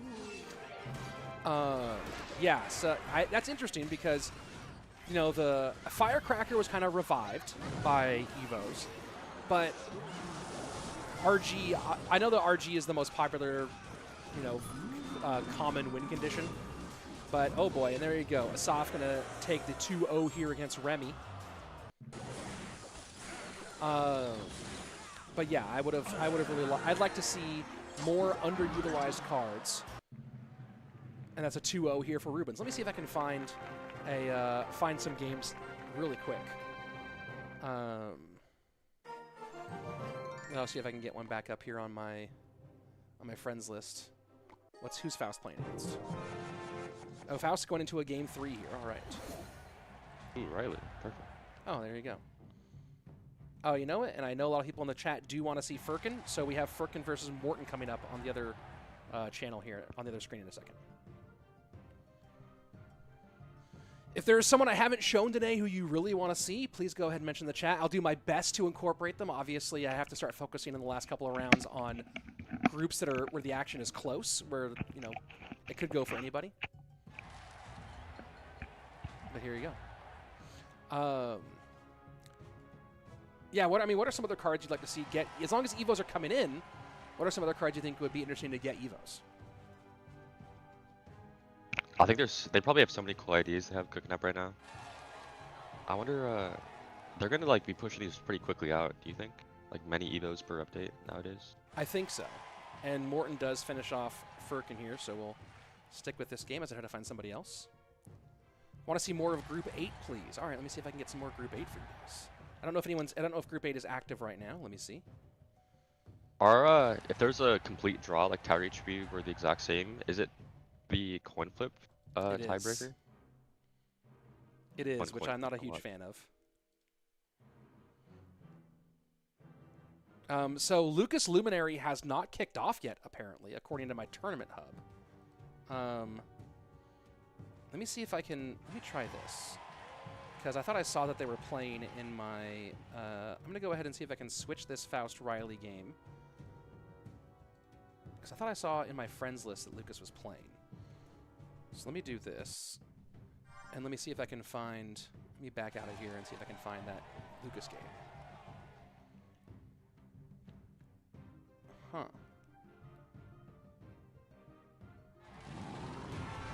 So, as soon as Lucas's game kicks off here, folks, I will get this, get him up on here. That match has not started yet. Someone asking, oh, we'll keep the Ryley match, don't worry. Bomb Tower Evo, it throws cluster bombs. That'd be cool. Let's see. Rich, please show Mo Light. Yeah, sure. I'll show Mo Light. Here you go. There's Mo Light. He's at an aquarium in Spain. Get some splash shard gameplay out of Ryley here. Love to see it. That Inferno Dragon though, does he have anything? He needs something. Oh boy, that's a big. Ooh. Somehow Ryley is still in the lead though. I think one more tick is when he got to the 4 per tick range, so he dodged a bullet there. This Baby Dragon put it in work. He has a potential to make a push here with the Skelly Can's push. I was just going straight with the Graveyard. Balloon Miner, I don't know if I like that. The Baby Dragon lives, he's going to have to use the arrows higher. Maybe some Skeletons to sneak in on the back end. Barbs to hold. NATO should be more than available for this Loon, and he does use it. 703 to 1368. Yeah, if I'm Ryley right now, I'm loving this situation. The 700 HP on the tower doesn't really give him the opportunity to like build a lava hand push in the back. So he's gonna always have to be keeping like the Inferno Dragons clogging the lane, but if Ryley can just keep putting graveyards, getting a couple shots here and there, and these balloon miners are just I'm gonna sit back and be quiet, folks, because the people ask who the co-caster is. That's the God RF, the greatest splash yard player of all time. Ryley kind of, those barbs are coming in. Does the balloon get death damage? I don't think it does. 430 on the right hand tower. Graveyard coming in. Baby Dragon is tanking. Inferno Dragon, there's no troops though. The skeletons are coming. Does he have the arrow zap? Arrows come down. He's living for now. 379, great zap by Faust. He's still alive. His miners couldn't. We need to see if Ryley can catch these miners. Rich, where are we going? Where's been the miner? Where's the next miner coming in at? It's going inside corner. Inside corner. Let's see. Nope, outside Safe corner. spot. Yeah, but you I have don't to. know. You have to get the one shot. Yeah. You have to get the one shot. He gets a shot there if he puts it in the back or anywhere else. Yeah, and he also has to use a NATO. You know, he just goes graveyard post and yellows it. Give me a shot. He gets one shot. Arrows are down. I think he needs one more shot. There it is. Poison takes it down. Ryley with a great game there. Love seeing a splash shard be a lava balloon with Inferno Dragon. Love to see it. Great game for Ryley. I'm gonna go over here to this KaNaRiOoo versus DarkAngel matchup because still the Lucas match has not kicked off. So trying to find that, and that was someone saying Oxlet is the greatest graveyard player. Huh. Do you have anything to say about that? I don't know. He's a pretty good graveyard player. He was probably the GOAT of graveyard during CCGS. I remember back when graveyard was like a 13 tile radius when you put it down. But I think I have to hand down the graveyard crown to Starlight. I think he's a graveyard GOAT nowadays. He's the current graveyard guy? Yeah. He's got a activation. Doesn't matter. DarkAngels of Blitzkrieg's. And looks like the Lucas match had finished already. I guess my app was not working correctly. So I think we're actually coming to the end of this round of competition, folks. Round 4. Why can I not click things? All right, I'll have to deal with that. But I think we're just about done with round 4. Yeah, I'm gonna have to close that. Oh, what'd you think about the graveyard play from Ryley? That was a good game. Some of the things he did near the end of the game I wouldn't have done, but hey, it worked out. He did yeah, it was a kind of a standard graveyard game where both players wait until triple or double elixir, and then just a good job pressuring with the barbs, not allowing too big of a push, and then great King Tower activation on the balloon, and just a well-managed game by Ryley. All right, so here we are looking at the situation as we go into round 5, because now we're going to have a couple of big ones. Let's start with this. Ta and Sosaa, both 4-0, where a win this round would pretty much would come very close to securing them the victory overall. Now, in Group 4, Sosaa, like I said, currently 4-0, has the matchup against Asaf this round. So that feels like one we have to watch, because that group is going to be decided pretty much on this game. Either Asaf wins and sends us to... You know what? Actually, hold on. If Asaf wins, then it all comes down to round 6. If Sosaa wins, he secures. Same thing for in group... if we look at Group 5 right now, Ta and Samuel Bassotto. So if Ta wins, he secures it. If Samuel wins, then it comes down to Game 6. Let's see. Group 2 that you are showing is not the same as in-game. I don't know what that means. Oh, just because the names are different? Watch Mugi, please, says Ultravelix. Who is Mugi playing this round? If he's playing against DarkAngel, that's the only interesting matchup there. And no, Mugi's against KaNaRiOoo. We're not watching Mugi versus KaNaRiOoo. Sorry, folks. KaNaRiOo's 0-4 right now. We'll see if Mugi, assuming Mugi wins that and DarkAngel wins that, maybe we'll watch something about that one in the next round. Let's see. Doom in the lead of his group.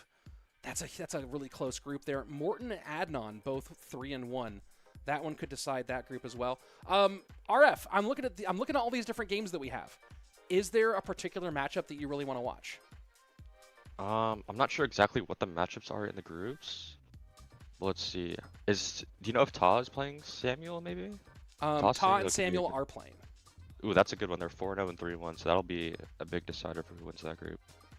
All right, let me... Oh, you know what? I can do this. Let's do this, because I think I have... Other groups. Morten, you know who Morten's playing? That group is also I'm going to try to close. figure that one out. Hold on. Whoa, why is that busted? Oh, there we go. Okay. Here we go. Let me go try to find the Ta-Samuel match. Ta-Samuel's not started yet. Doom versus Faust is important match. Morten Adnan is also a really good one, too. Yeah, Morten Adnan's a good one. That's the problem, folks, is there's too many good matches right now. Let me just see what comes up here. I'm going to throw out Morten Adnan for now. We're going to get to the Samuel match, too. I'm going to try to get a little bit of everything in here, folks. I'll do my absolute best to cover as much as I can, obviously. I'm curious, Rich. What do you think of Adnan as a player?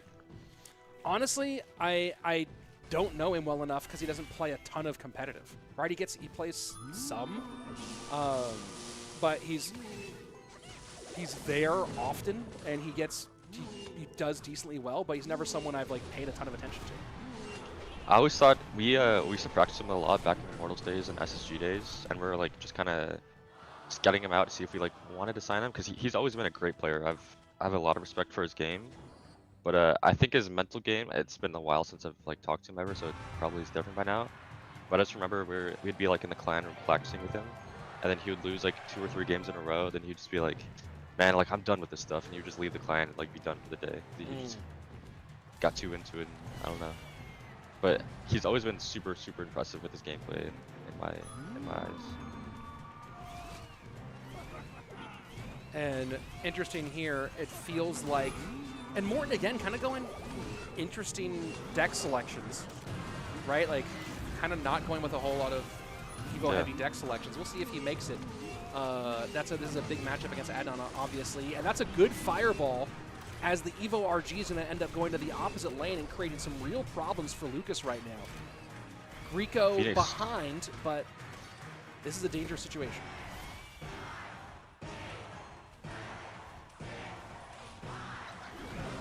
He does have a Mother Bush in this deck. The biggest difference, though, is obviously the Fireball versus the Lightning, which I would guess, I don't know, it's tough to say which one's better in this matchup, but with Guriko, so many RGs come down. Is the Fisherman on the RG or the Ghost? It's on the Ghost. RG's on the tower, that's one. And it goes to the goblins next. That's gonna be game. I think that's 2 shots, 3 shots. Oh, barely gets the last shot. And it's Can Lucas fireball, sneak not something in? lightning. So this is the push here for Lucas. Can Lucas full send here? He does have Evo RG. He has to be able to do enough to get past all of this. Damage in. Can the RG hit? It's not going to do anything here. And absolute wow as Guriko comes from way behind and Lucas has nothing he can do at this point. And you see once again, as we've seen many times today, the angry princess comes out for Lucas. And we go on to game number 2, both players having spent their evolved Royal Giant. I took a peek at Twitter with where Lucas usually gives his complaints, and he's I've seen no complaints about lag, so I'm not sure if I don't think he's been experiencing any lag, just some unfortunate games, I guess. And Morten playing against this hog deck, he has the NATO and the barb, so I haven't been watching this one really, but he's down pretty heavy on damage. I'm curious to see how Adnan got all his damage. Well, Adnan actually playing a hog cycle deck, not a big thick hog deck, so that definitely changes things. Is this now a firecracker cycle deck, not a hog cycle deck? Yeah, maybe. That might be a very good point.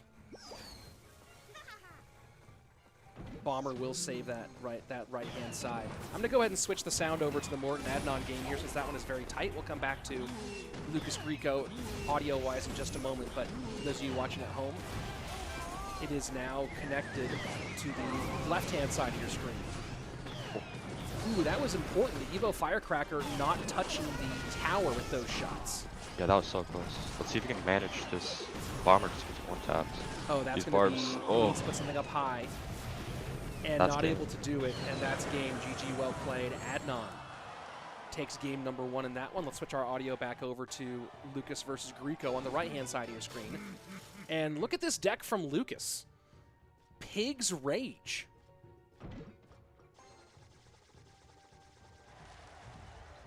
Is this someone asked in the chat? Sorry, someone asked in the chat if Lucas is still alive. Yes, if he wins his games and Igor loses 1 more game, I believe he's still definitely contention to qualify. Yeah, right now in that group, Guriko and Lucas are both 2-2, so they're chasing Igor. And that's the big question: is what happens with Igor here? I don't know who the matchup is in round 6. Between who Igor has in round 6. That's probably the biggest question. I'm pretty sure it's Igor Lucas, if I remember correctly. So a Lucas win here would make the Igor Lucas matchup to decide the group. Yeah, Lucas needs this one then. He needs this one. He's already fallen back pretty heavy in that early game. He's gonna... Yeah, and with a Royal Hog stack against a Bomb Tower Firecracker, it's gonna be tough.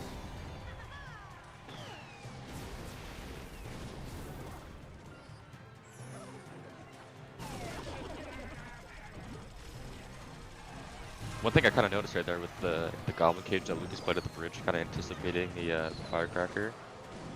It's oh, and that's kind of it reminds me of like the Magic Archer. You always like kind of have to anticipate a Magic Archer. Yeah. It kind of forces you to play a card, but then you know that it forces you to play a card. You just don't play it, and then they like screw up the cycle, and then you play it the next cycle. It's a mind game going on. So not knowing what Igor did. We'll have to keep an eye on that one. We'll figure out some more there. I'm going to try to find out some different matchup here on this right-hand side of some of our tight ones. But now we're back to Morten Adnan, again with Adnan game in hand at the moment. Pretty close mirror match, looks like, with some goblins instead of the Mother Witch, it looks like, something like that. This Lumberjack. The Lumberjacks have been putting in work today. I kind of see why they're using it with the raged evos, just absolutely brutal to see on tower. Adnan does have the monk as well. Yeah, go ahead. Yeah, I just think, I don't know, it's a little bit too late for Adnan to bring a comeback though. The monk's just not bringing any value really in this matchup.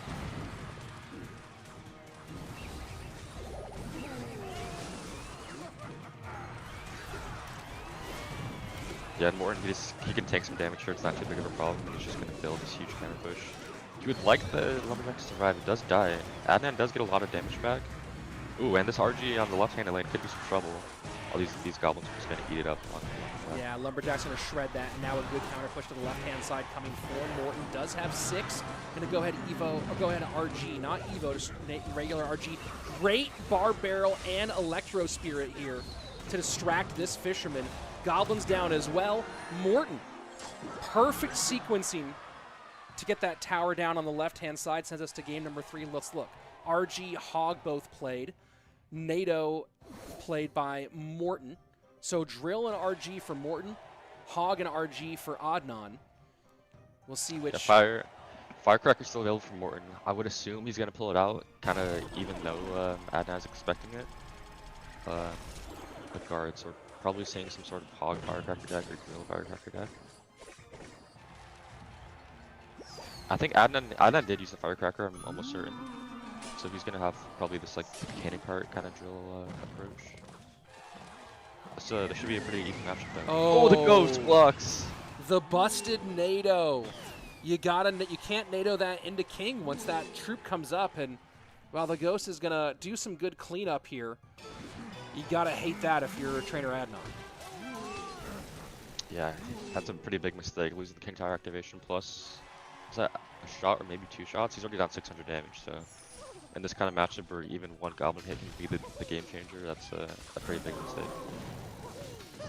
People asking about where Mo Light is. Mohammed Light forgot to register for this month's competition.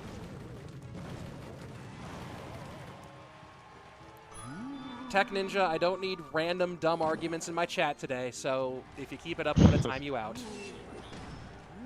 I know you're just trolling, but it's not really what I feel like dealing with today. Hog Rider running backwards, taking up the drill. And Sosaa beating out the Loon to 2-0 Asaf, and Sosaa has locked in Group 5, guaranteed to go through to tomorrow. And that probably is enough, folks, to guarantee Sosaa a spot at World Finals. What a big moment for him. More Skelly Dragons popping out. I think I probably missed the Skelly Dragons buff or something. But I don't know, from what we've seen today, that they just seem kind of underwhelming still. All right, trying to find some other matches for us here. Let's see. Firecracker, gotta watch out. Huge damage. We have not seen much of Doom today. That's another shot, the tower. It's like 800 damage from those shots. Morten's in a huge lead. Gets a production lockdown. Is that enough to get a shot? It's not. Skeleton Dragons are putting in work right now. But these Firecrackers just putting in even more. It's crazy. The fact that there's Evo Firecracker has led to less arrows. Obviously, you wouldn't run arrows with this deck. I'm not even saying arrows would be here. But it's led to less arrows, which means that regular Firecracker is actually even more deadly because you can't arrows. Yeah, we haven't seen any arrows at all, considering it's a huge Firecracker. We've seen a decent match. Golden Knight gets the big dash, but might be a little bit too late. These Earthquake chips, Hog, barely does not get through. But these logs and Earthquakes are going to come tripping down, Firecrackers at the bridge. Adnan's going to have to make a big Magic Archer, Golden Knight native play to bring this game back. Oh, a defensive drill, interesting. It does stop the Hog, but that just leaves him with no offensive pressure at all. And just looking at some of the other, seeing what else we have still available, folks. Ooh,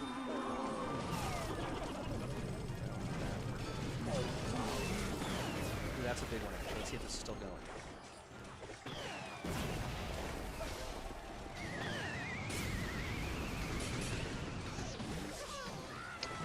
Yeah, Adnan gets these NATO Golden Knights, but that just leaves his defense kind of vulnerable, and he has to play the barbs, which he doesn't take any damage this time.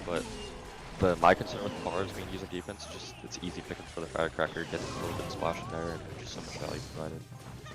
Yeah, these defenses are just way too easy for him to defend. So he's gonna get a dash, but not even get the dash on the tower here. Hog in and Evo barbs, but now back to Firecracker. No, not even worried about Firecracker. Just bomb tower.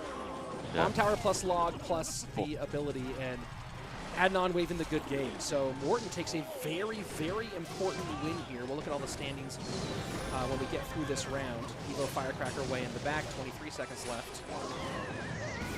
As, oh, the Hog almost protects the Evo Firecracker there. Not sure it really matters at this point. 22 HP. Alag will finish things off.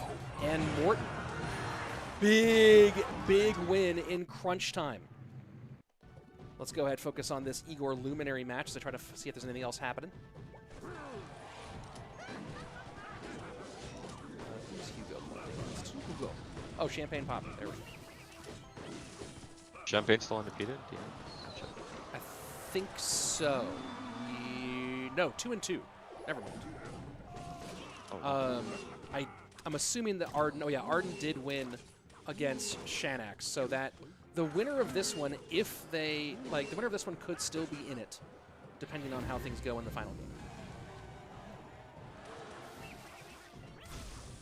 game. Evo RG, where's your Luminary? Where's your Fisherman? Where's your anything? Luminary. There's Luminary. an RG in your tower, sir. There's an RG.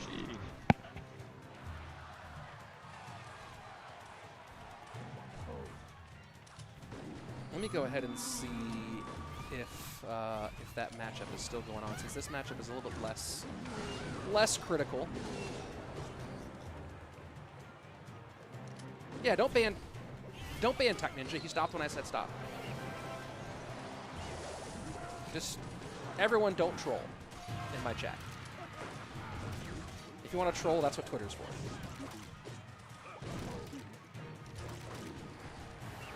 Let's see. Yeah, looks like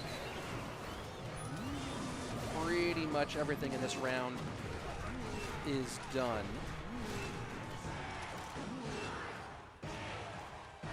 What was it? There's something in Group 1 still going?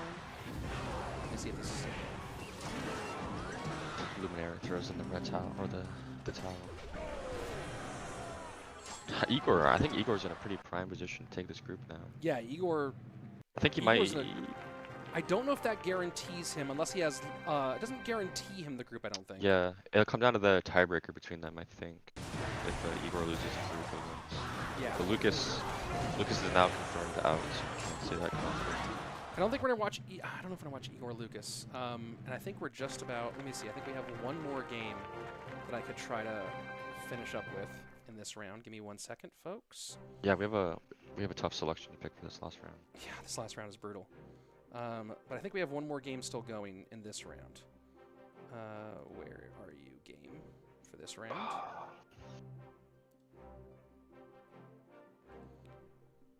I am 21 years old, she found now. Congratulations. We made it. You made it. How old is your son now, Rich?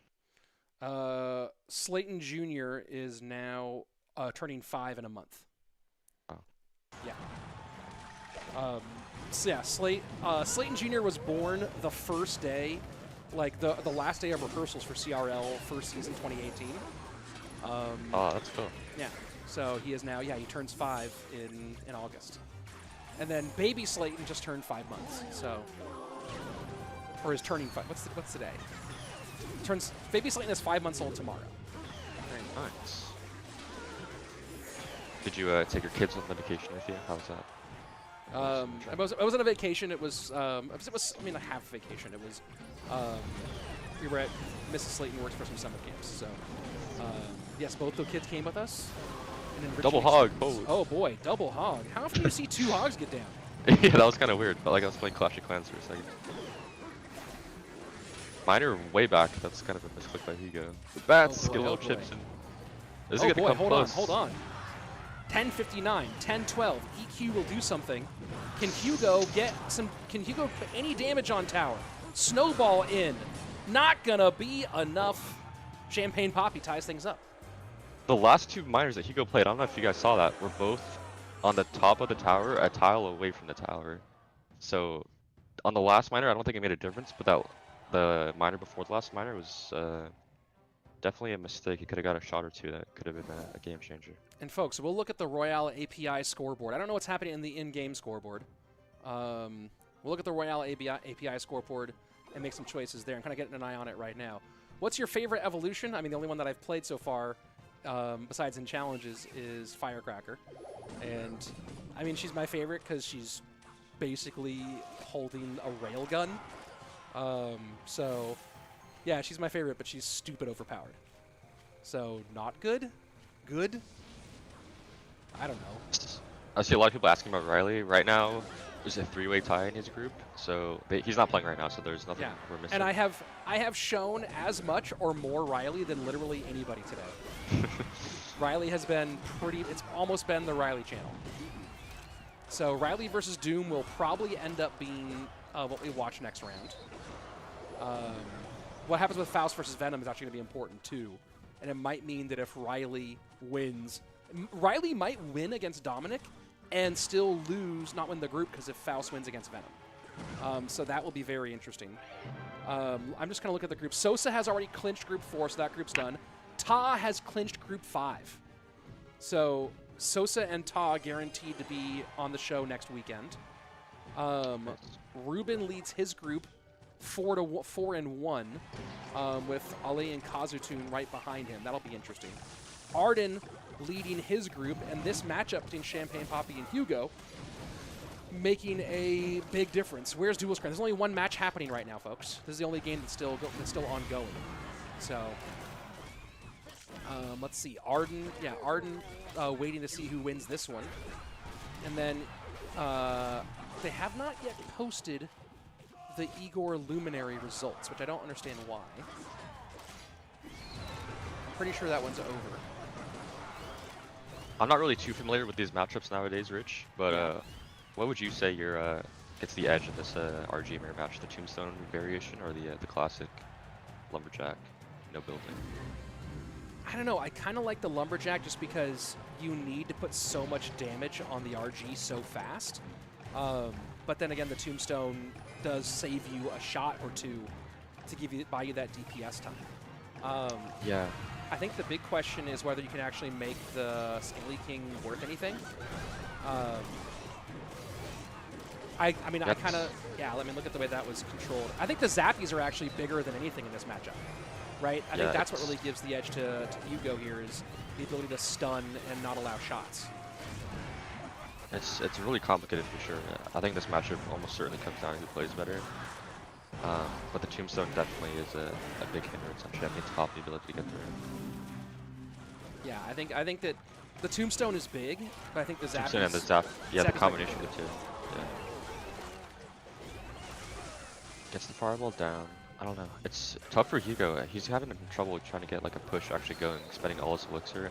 Those Zappies, I think, were a little bit unnecessary. And now he's just going to be playing into... That's a weird fireball as well. Is getting damage though. He's decently... But he's not really getting any footing to like build any offensive pressure. But it looks like the route he's going is just, I don't care about putting RGs down. I'm just going to play defense and win at damage. Yeah, I think his big thing is just don't let an RG connect. Because he's ahead by 600. So don't let RGs connect. Get an opportunistic fireball here and there. He might play an RG super late, but... Clog. Yeah, these Tombstone Scalers are just such a big cluster on the left lane here. Just always slowing the Phoenix down, slowly the Lumberjacks getting caught up. Those the big rage. Those zaps were really weird. Evens it up, great Fisherman saves him a bit, but that RG still has so much HP, that's getting a shot or two more. That's one shot, Fireball comes down. That's 2 shots, 344. Almost the 3rd shot, and Hugo's gonna need a miracle here. RG, that's a good Lumberjack. He has potential for a counter push. Oh, on the side. But RG just not enough. The Lumberjack is there early and just gets taken off the field. Hey, people who want to see a specific person and are saying, "Hey, I've been casting for over 3 years. I've been casting since 2018. I've been casting for almost 6 years now." But who do you think has a chance of beating Mo? Well, with Evos, anybody. We'll see how balanced they are by the time that we get to Worlds. No, you've shown Morten a lot more than not that much of Ryley. I've shown a lot of Ryley. And also, if there's someone you really want to see specifically, you can watch them inside the app. That's one of the cool things, is that you can open up your Clash Royale app and watch whoever you want to watch. Isn't that convenient that you can do that? That you have that power? It's actually such a cool feature. And every game you can watch, no matter what. All right, here we go. And let me just see what the matchups are, because these are some interesting matchups. Round 6, DarkAngel versus Mugi to decide who wins the group. Probably have to watch that, because that's actually crazy. Because either a golden ticket winner will make it into the finals, or DarkAngel will have a shot at a golden ticket. Group number 2, I believe that the matchup in Group 2 is Doom Ryley, and yeah, we'll probably watch that one. Man, there's like every match, so we're not worried about Group 4 and Group 5; those are set. We'll watch Doom Ryley. Group 3, let's take a look at that situation here. In Group 3, Morten is playing against Storm, and Storm is out. So Morten has the easiest matchup in the group. So Adnan and Furkan have to hope that Morten loses and that they can win and get tiebreaker over Morten. I don't know which one of them beat Morten. Do you know which one beat Morten in the earlier rounds? No, but I can check right now. I think it was Furkan. It was Furkan, that's right. So yeah, if Furkan. Morten loses and Furkan beats Adnan, Furkan could potentially go through on tiebreakers. I don't know all the tiebreaker details, though. But that's an important one to keep an eye on. Group 6 here, in which Rubén is currently the leader. Rubén is playing against Raiki. So Rubén has the easiest matchup in the group. So Alee and Kazu both have to hope. I don't know which one of them beat Rubén. Group 7, Ardentoas, currently in the lead there. He'll be playing against Champagnepapi. So that could be a backup one for us to go take a look at. And then Group 8, Igor, 4-1, will be playing against Lucas, who is not who cannot pass on through. So we're gonna watch DarkAngel and Doom, DarkAngel versus Mugi, Doom versus Faust, or Doom versus Ryley, and then we'll gonna go from there with the remainder of those. Those will be our featured matchups this time around. And let's go ahead and get Doom versus Ryley up on the screen. For the our other one going. The tiebreakers, I'm pretty certain it's the head-to-head first. So if someone like is 2-0 against someone, it's obviously that they get the tiebreaker. But 1-1 is also very common, and I believe after the 1-1, it's games 1, I believe. So yeah, it's your record. I think it's either games 1 or your record. So that's we'll have to do some counting probably after this round's over to see who's got the tiebreakers. It's going to be interesting. There might be we had it happen in the first season, in the first month of this year. People forget like that Mo's whole crazy run could have ended because he and Lucas were fully tied at the end of the group stage in the first month, and they went to a bonus match that Mo ended up winning. So here we go. Here are the two big immediate deciders. The winner of Ryley versus Doom will go through to the finals, potentially, because you got to keep an eye on Faust. Man, that's right. Faust currently has tiebreaker over Ryley. So that one's going to be critical. So Ryley not in complete control of his own fate, but DarkAngel Mugi, a single best of 3 to see who goes through to our monthly final next weekend. Do you want to divert our attention to the Ryley game because it started earlier, so maybe we can catch the end of the other game by the time the Ryley game's over? Sure. Let's go ahead and change our sound to the Ryley game. Good call. Let's see, we got a Hog Monk game deck versus the classic RG deck. We've seen this matchup a couple times today already, I'm sure. If I had to guess, I would think RG has the matchup, just because those Evolved RGs with the Rage Spell, it's kind of a lot to handle with just the Bomb Tower. I don't know, the Monk might be a good defensive asset that lets him hold on.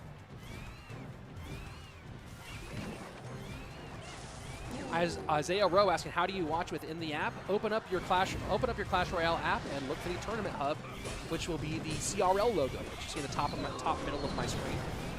And you can click on that, and you can find any active match and watch from there.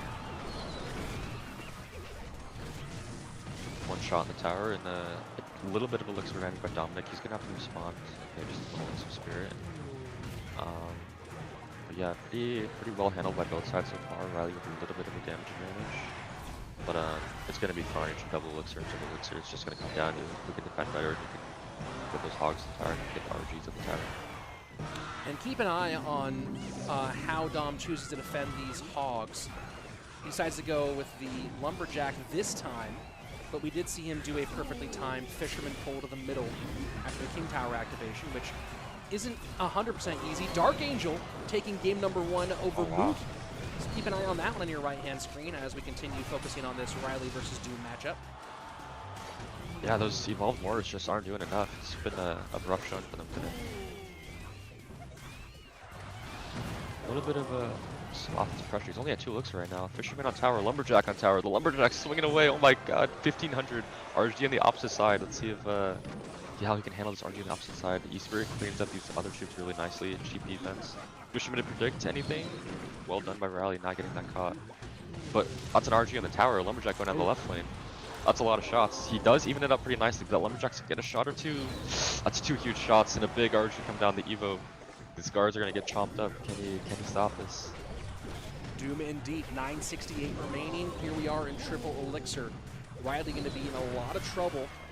Already struggling here. Does not give up the RG shot, but so far, what you need is a really good hog and then play the guards in the middle. Instead, plays the guards behind the hog, so hog will get pulled nice and easy. Can Ryley cycle back and get another hog down? No shots, but yeah, these Phoenixes are on the board. There's too much pressure. I think this might be where Evo RG just breaks through. Bomb tower down, Monk down, but that Fisherman, oh not Fisherman, Fisherman gets the bomb tower. Can he knock it back? That's 1 shot. And yeah, it's on the Lumberjack now. That's 3. Oh boy. And that's good. Well played by Dominik. We got the Mugi DarkAngel game started already. Let's see. We got a mirror match going on. Big difference though, the Inferno Tower versus the bomb tower. What do you like better here? My thought process initially is obviously the Inferno Tower is a little bit worse for your cycle as it's 1 extra elixir. But I think when it's coming down to the wire and there's like Hog, Earthquake, and Firecracker pushes, the little extra HP that the Inferno have might be the difference between the Hog, like not getting a shot, like not having to use an Ice Bird, not having to use a log as well. So my intuition is telling me Bomb Tower has the advantage, but I don't think it's I think it's still a very, very even matchup. And let's see, people asking why Faust has the tiebreaker over Ryley.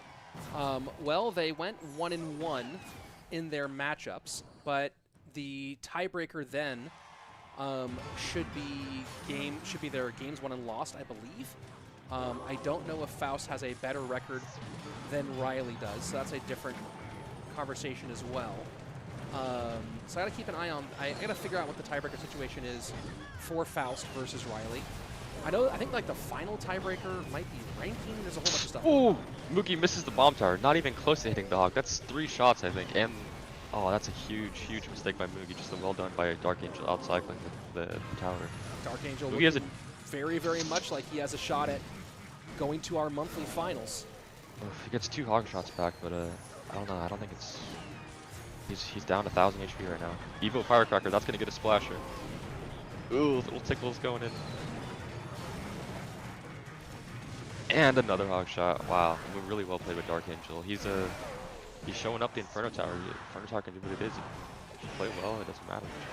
Oh, and the Firecracker gonna get a nice little chip damage. Doesn't get the shot with the hog. Nice Ice Spirit play from Mugi, but this is looking quite dire for the 2021 World Champion. Yeah, DarkAngel, if he just keeps up this defense, it's gonna require a big blunder by DarkAngel to lose this game at this point. But it's Mugi. Mugi, he's done crazier things before. And keep in mind, Evo Firecracker can change games in a heartbeat. Does he stop this hog? Does not. Can this Evo Firecracker get some more damage here? Hog down. It is protected. It is protected. 142 remaining. That EQ needs to come around for DarkAngel very quickly. And no, the Evo Firecracker does go down. A great Ice Spirit. And that is GG. DarkAngel going to your monthly final. Congratulations. Nice job by DarkAngel. That was a really well played game. This Mugi, he was a little slow, it wasn't even slow, just the bomb tower was not even close enough like that. It was an unusual mistake by Mugi. All right, let's see. What other groups were close again? Morten was good, I think. Morten was good? Not sure. That's the first one. Let's go see the Morten situation. Oh no, he's playing a bad player though. Oh yeah, he is. That's right. So DarkAngel guaranteed to qualify. Let's go take a look at Group 6, I think, where we have... Dominik is up 1-0 to start. Rubén's playing Raiki. Rubén needs to win against Raiki to guarantee that. Arden is playing against Champagnepapi. That one's interesting. And then Igor is playing against Lucas. Let's go ahead and take a look at Arden versus Champagnepapi, because that one might actually decide who goes on. And that match hasn't started yet. Champagnepapi isn't checked in. 2 shots. Champagnepapi hasn't checked in. That might be a free win for Arden in 40 seconds if, oh no, if Champagnepapi doesn't check in. What is happening? Yeah, Ryley's behind a little bit, but I don't know, these RG decks, you can never count them out, especially with the Igor RG. Alright, I'm going to put Igor Lucas up, because it is Igor Lucas. It is fun to watch. I'm very curious about what's happening with Champagnepapi. Maybe the look at the tiebreaker situation. Maybe his tiebreakers are bad. He knows he can't beat Arden. Big push. Yeah, Ryley needs to make something happen right now. He needs a couple shots. There's nothing. Where's any? Dominik's got nothing on the board. Barbs are late. That's 2 shots already. They're pushing. There's way too late. 3 shots already. 13-10. He's up 400 damage now. It's up to Dominik now. He's got the pressure on him. Ryley's just got to hold on. He's going to send this to a game 3. Oh, actually, I just realized something. Hold on. We should take a look at what's happening in the other game in this group to see if Ryley actually does have a chance or not. Yeah. Dominik's throwing in the red flag, or I keep saying red flag. I don't know what that means. The white flag? Yeah. And we're going to a game 3. Well played by Ryley there. Man, Faust is playing against Venom. Is that going to work? Huh, for some reason I cannot seem to get into the Faust-Venom matchup. Game you're trying to spectate already finished. Which one was that? The Faust-Venom one? Did he just blow through that game? Let me look. Yeah, Faust 2-0'd him. It's over. So that might be that might mean that Ryley doesn't have a chance. I'm not 100% sure, but that might have just secured it for... Faust did lose one against Ryley, so it's at least... Morten won against Storm, so Morten has secured his group. That's a big one for Morten.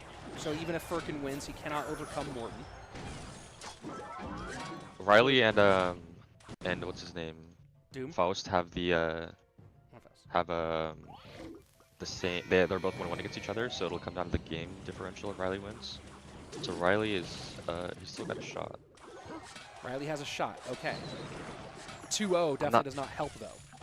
Yeah, and also he's at 2-1 right now. Or he's 2-1 if he wins.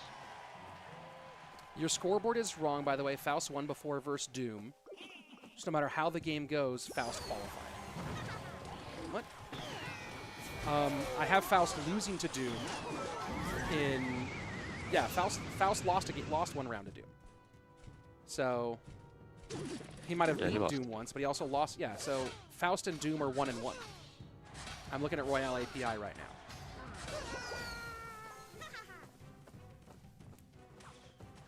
now. Only we can say Faust is guaranteed if you guys have counted all the games, which I don't think you guys have. I'm still confused because Doom has a better record than Faust, doesn't he? If you win, there are. No. Yeah, so if Doom wins and he's also 4-2. They're 1-1. So then it comes down to games. Yeah, it'll come down to games. Look in game. Is the in-game thing say something different than Royale API says? Royale API is wrong. Like they have the wrong data, like Faust. I don't think that's... I mean, it's automatic data they pull. Is he gonna get the dash in here? Good E-Spirit, or Ice-Spirit by Dominik. Let me message esports and see if they have any information for me on this one.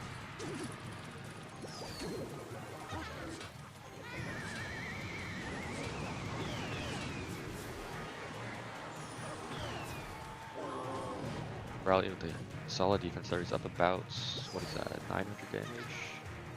going into overtime now. Yeah, I don't know. I think Ryley might have a little bit of struggles with the faster cycle and triple elixir with these wall breakers because he does not have a small spell, only the NATO. So he's gonna have to do a lot of big things to stop his wall breakers, and that could be a problem for him. Firecracker gets a splash. That's huge. It's like 400 damage right there. 1000 HP. Inferno comes down for the wall breakers. Firecracker down, gets blocked. Protect the Firecracker enough for a shot. Bats come in. Firecracker shoots at literally nothing. I like that play from Ryley there. Instead of trying to get like a Golden Knight down and waiting, it's just like, I'm just gonna poison. I just wanted the Firecracker off the board. That's the only way I lose this game, so just take it nice and safe. Wall breakers easily picked up. Miner down. Golden Knight down. Dominik has to be careful where he puts his troops here with a NATO dash. That miner though, just untouched only by the King Tower. That was like 5-6 shots, maybe even 7 shots. Huge. Yeah, Dominik just does not have enough firepower or anything to keep this game going, I don't think. Inferno Tower perfectly done. Yeah, good game. So Ryley gonna win here. I don't know if there's any way for him to overcome Faust. Tiebreakers might mean that Faust has it locked up. I'll start my count. Is Ryley gonna end up? Man, Ryley has been getting deep into these group stages over and over again, but just not quite putting it together for the. So we'll see what the tiebreakers are. My guess is that Faust has the tiebreaker. Okay, Faust is 9-5 in his games. All right, RF doing some math here for us. I'm gonna try to find us another game here, see if there's anything else happening. This is the last round, folks. We are just checking on everything. And then we'll have as much information as we have for you, we'll have. DarkAngel, of course, won Group 1. Group 2. Yeah, Ryley's only... Interesting, Ryley's so Group 2 in... still waiting for that to be solidified. Go ahead. Ryley's 8-7 in his game, so yeah, I'm pretty sure. Unless it's wins only, they both have 8 wins. But I think it's a record, so I'm pretty sure Ryley, I think he might be out. Let me see if there's another game. He was 9-5. Yeah, it's 9-5 versus 8-7. Yeah, Faust qualified, I'm pretty sure. Lucas beat Igor. What does that do to that group? That puts... but Luminary beat Guriko. Oh. So Igor still goes through. Lucas opened the door for Guriko, but Luminary beat Guriko, and so Guriko does not go through. What a spoiler game by Luminary. Wow. Let's give a shout out to Ta as well. Ta with the only 6-0 on the day. Oh, unless Sosaa won his game, but Ta dominating his group 6-0. All right, still trying to find some more stuff here. People are saying that, yeah, Ryley won, but I think Ryley loses to Faust on tiebreakers, folks. I'm trying to get.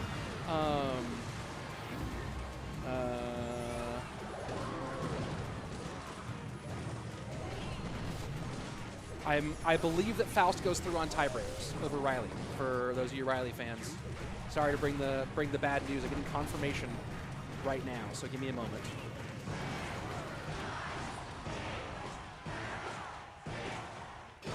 Is this a Ardentoas group still? This is yeah. This is an interesting group here. I think this is the last group that still is active today. Yeah, Arden is leading the group 4-1. Champagnepapi is 3-2, and I don't know what the tiebreaker situation is. Let's see. Also, Group 7.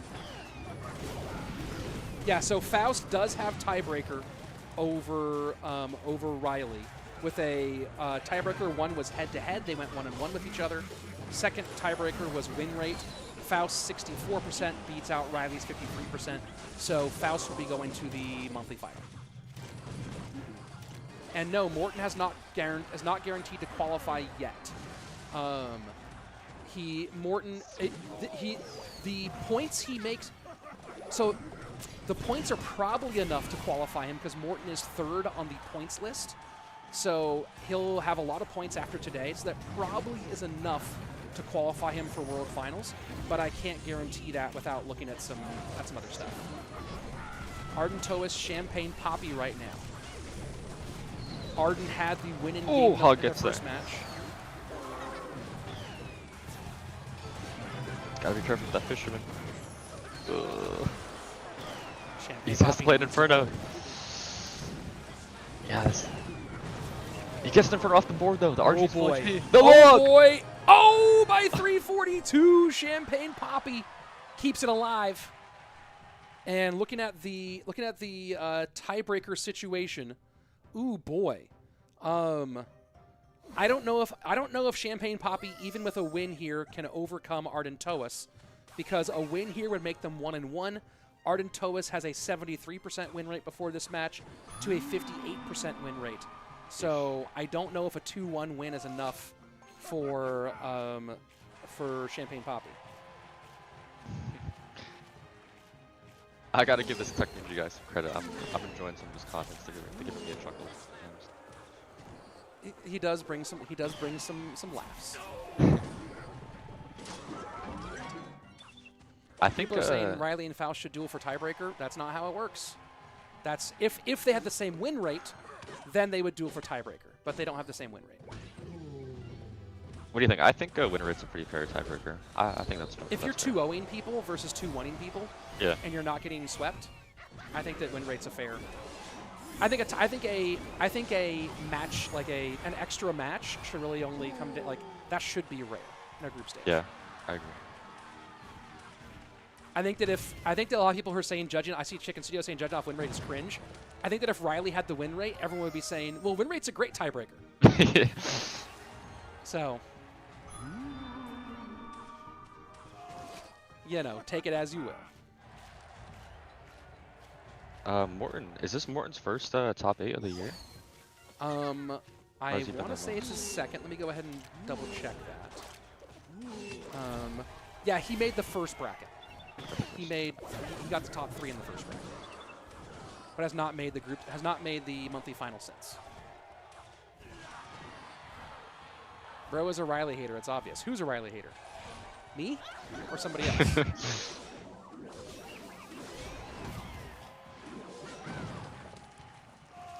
Why is Mo Light not playing this month? It's actually because Mo has sworn off phones. He thinks that they're bad for society, and he's now communicating only through handwritten letters. So, you know, since he's no longer involving himself in technology. Oh, the missed fireball on the Evo Firecracker. That is absolutely brutal, and that has to be. I think Arden already has the group clinched. I'm getting confirmation on that one. Yep, I think he does. But that certainly does not help with anything.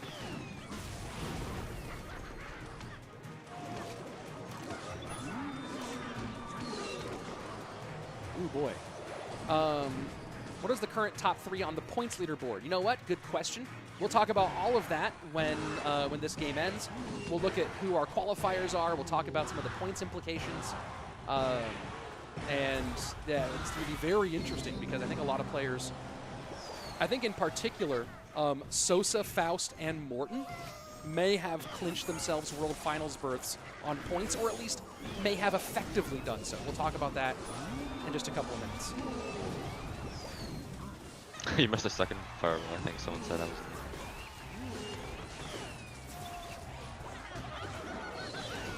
Yeah, Champagnepapi's having a good game, keeping this close even though he's making some bad mistakes. Shows you the power of this RG deck. It's both defensive and offensive capabilities. Let's see, where is the... I'm trying to find the rule book for CRL. About... Is that where it is? Where are you, rule book? You know, I probably actually already have it on my... Someone said if the monk reflects the fisherman hook, you should pull the fisherman in. I'm trying to think. Oh, that's interesting. That'd be kind of cool.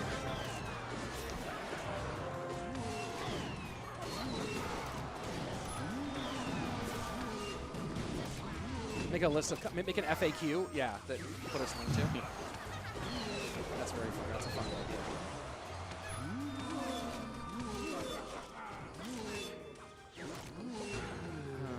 What did you get for points in the round robin? Let me just double check that.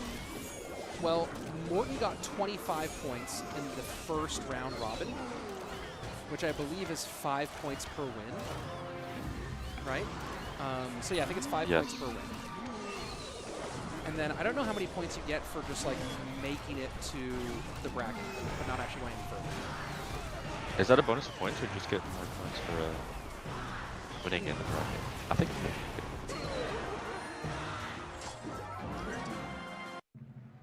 Champagnepapi wins it, but I believe that is nothing for him, and he is still eliminated. I believe you're right. Sixth place in the bracket was 40 points. For Rainbow. What I don't know is if you get points just for like straight up being in the bracket. So I'm trying to figure that out right now. But bracket definitely can add you a lot of points, like everything changing points really quickly. Who has made bracket but not gone super far? Let's go ahead and figure this out. I'm trying to remember who's. Actually, that's a good call. Let's try that. Okay, so so you get, I believe it's 1 point per win in the group stage, but then just for making the bracket, that's worth an extra 30 points. So that's going to be really big. We'll talk about that. Just making top 8, you get an extra 30 points just for being in the bracket, which is really interesting, actually. I don't know if I think a first round exit in the bracket should be worth an extra 30, but maybe it should be. That's an interesting point. And we'll talk about the leaderboard here in a second. First, let's take a look at the standings after all of our rounds.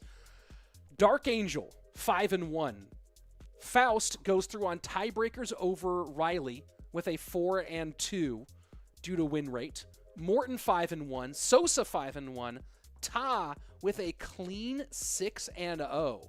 And that might be enough to really shove Ta way up the leaderboards. I'm going to go ahead and try to figure out where Ta is on the leaderboards right now. Ta was 32nd coming into today, so a 6-0 gives him 30 more points, which by itself will jump him from 32nd up into the top 20, I believe.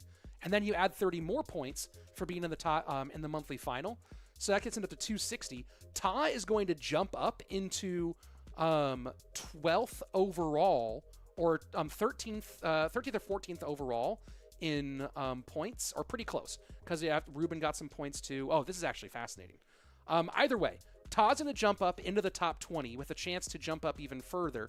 And remember, that's top 20 minus 4 because of the golden ticket stuff. More on the points and stuff later. Rubén, 5-1, gets his group. Arden on tiebreakers over Champagnepapi and Igor. First of all, let's just talk about this final, RF, because this has actually you have Rubén, former world champion here. We almost had 2 former world champions with Mugi, but then you have another former world champion here in Igor. So we could have had 3. We have 2. Then you have Morten, Faust, Arden, and this really interesting group of Ta, DarkAngel, and Sosaa. This is a really fascinating monthly final. Yeah, this is a lot of these names are familiar, like back in the 2020, 2019 days. Like you have Morten, you have Igor, you have Guriko, you have, oh not Guriko, sorry, you have DarkAngel.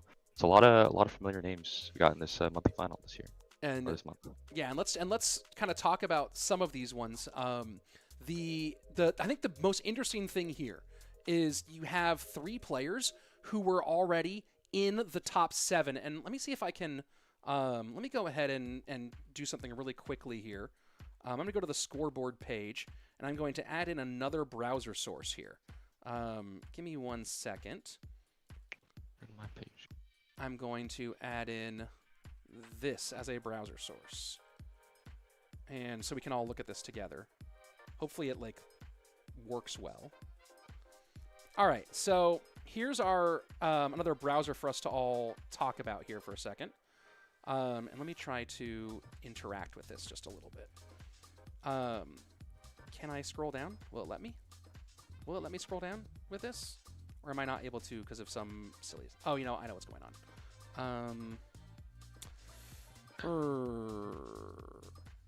1 second, folks. Let's see if I can get this fixed. It is not liking that as a browser source. Let me try something else instead, folks. Give me one minute. Let me just... I'll just come back over here because I do want to talk about all this. I think this is really interesting. First of all, while we're waiting on that, who are you most impressed by today? I'm gonna have to say Igor. I think I feel like he probably didn't even play like the first couple. No, I think he did. Did he move to a different country? He must have, right? Yeah, I can't remember what country he moved to. I remember someone telling me about where he actually went. I'm trying to remember where he moved, but yes, I do know he did move to another country for in order to compete. Yeah, I'm gonna say Igor because I haven't really seen his name around much this year, but he showed out today. He's playing the cycle decks well, and he cleaned up well in a pretty tough group as well. A really tough group, actually. Yeah, a very tough group indeed. Let me do. I'm just gonna do a little bit of adjustment here. Boom, and we've just about got our leaderboard ready to look at. And let me take that down to here and go to here. All right. So now, thank you for filling that in for a second. Let's go take a look. Okay, so here's the points leaderboard. So keep in mind, folks, everyone with gold has a golden ticket already, so they don't have any impact on what's happening with the on the placements, on the placement points. The people in blue are currently in the points position to qualify for World Finals. And now you have Faust, Morten, and Sosaa all adding 30 points just for making it into the groups, into the finals, plus the points that they earned from how they performed today. And so Faust gets 50 points between the 5 points per win and the 30 for being in Worlds, or in finals. 55 more points to Morten, and 55 more points to Sosaa.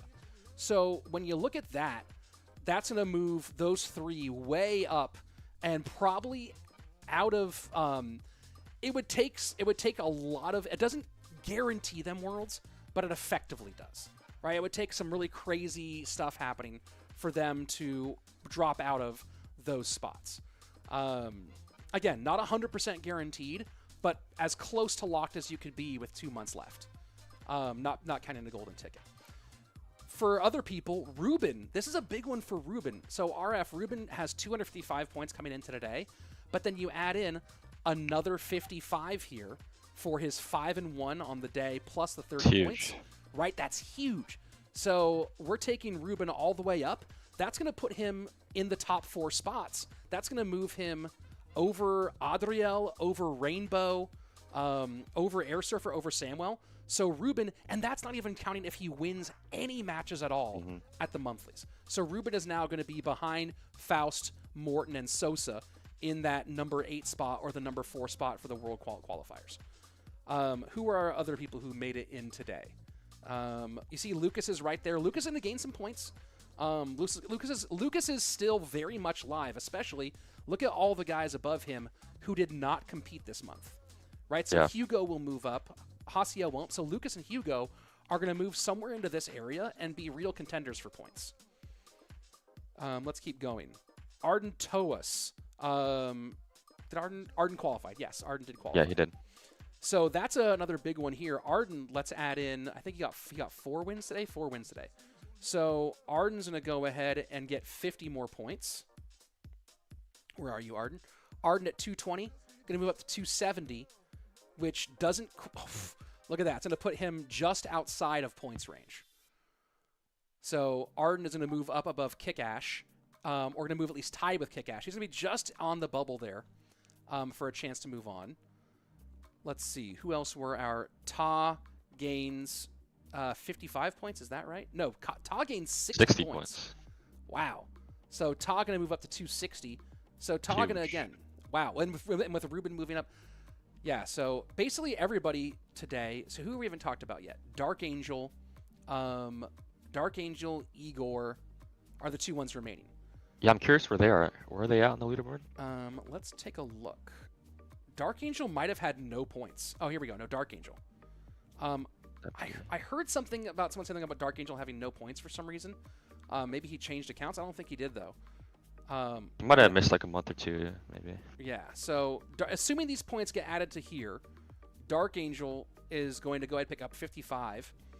And that's going to move DarkAngel up to 225, which will put him kind of, I mean, in the mix, but he'll need at least one more really solid performance to be a contender. And then the big question is, where is Igor? Where are you? Is he the person that's never played a month before? Maybe he's. There we he's go. right there. There's Igor. 45.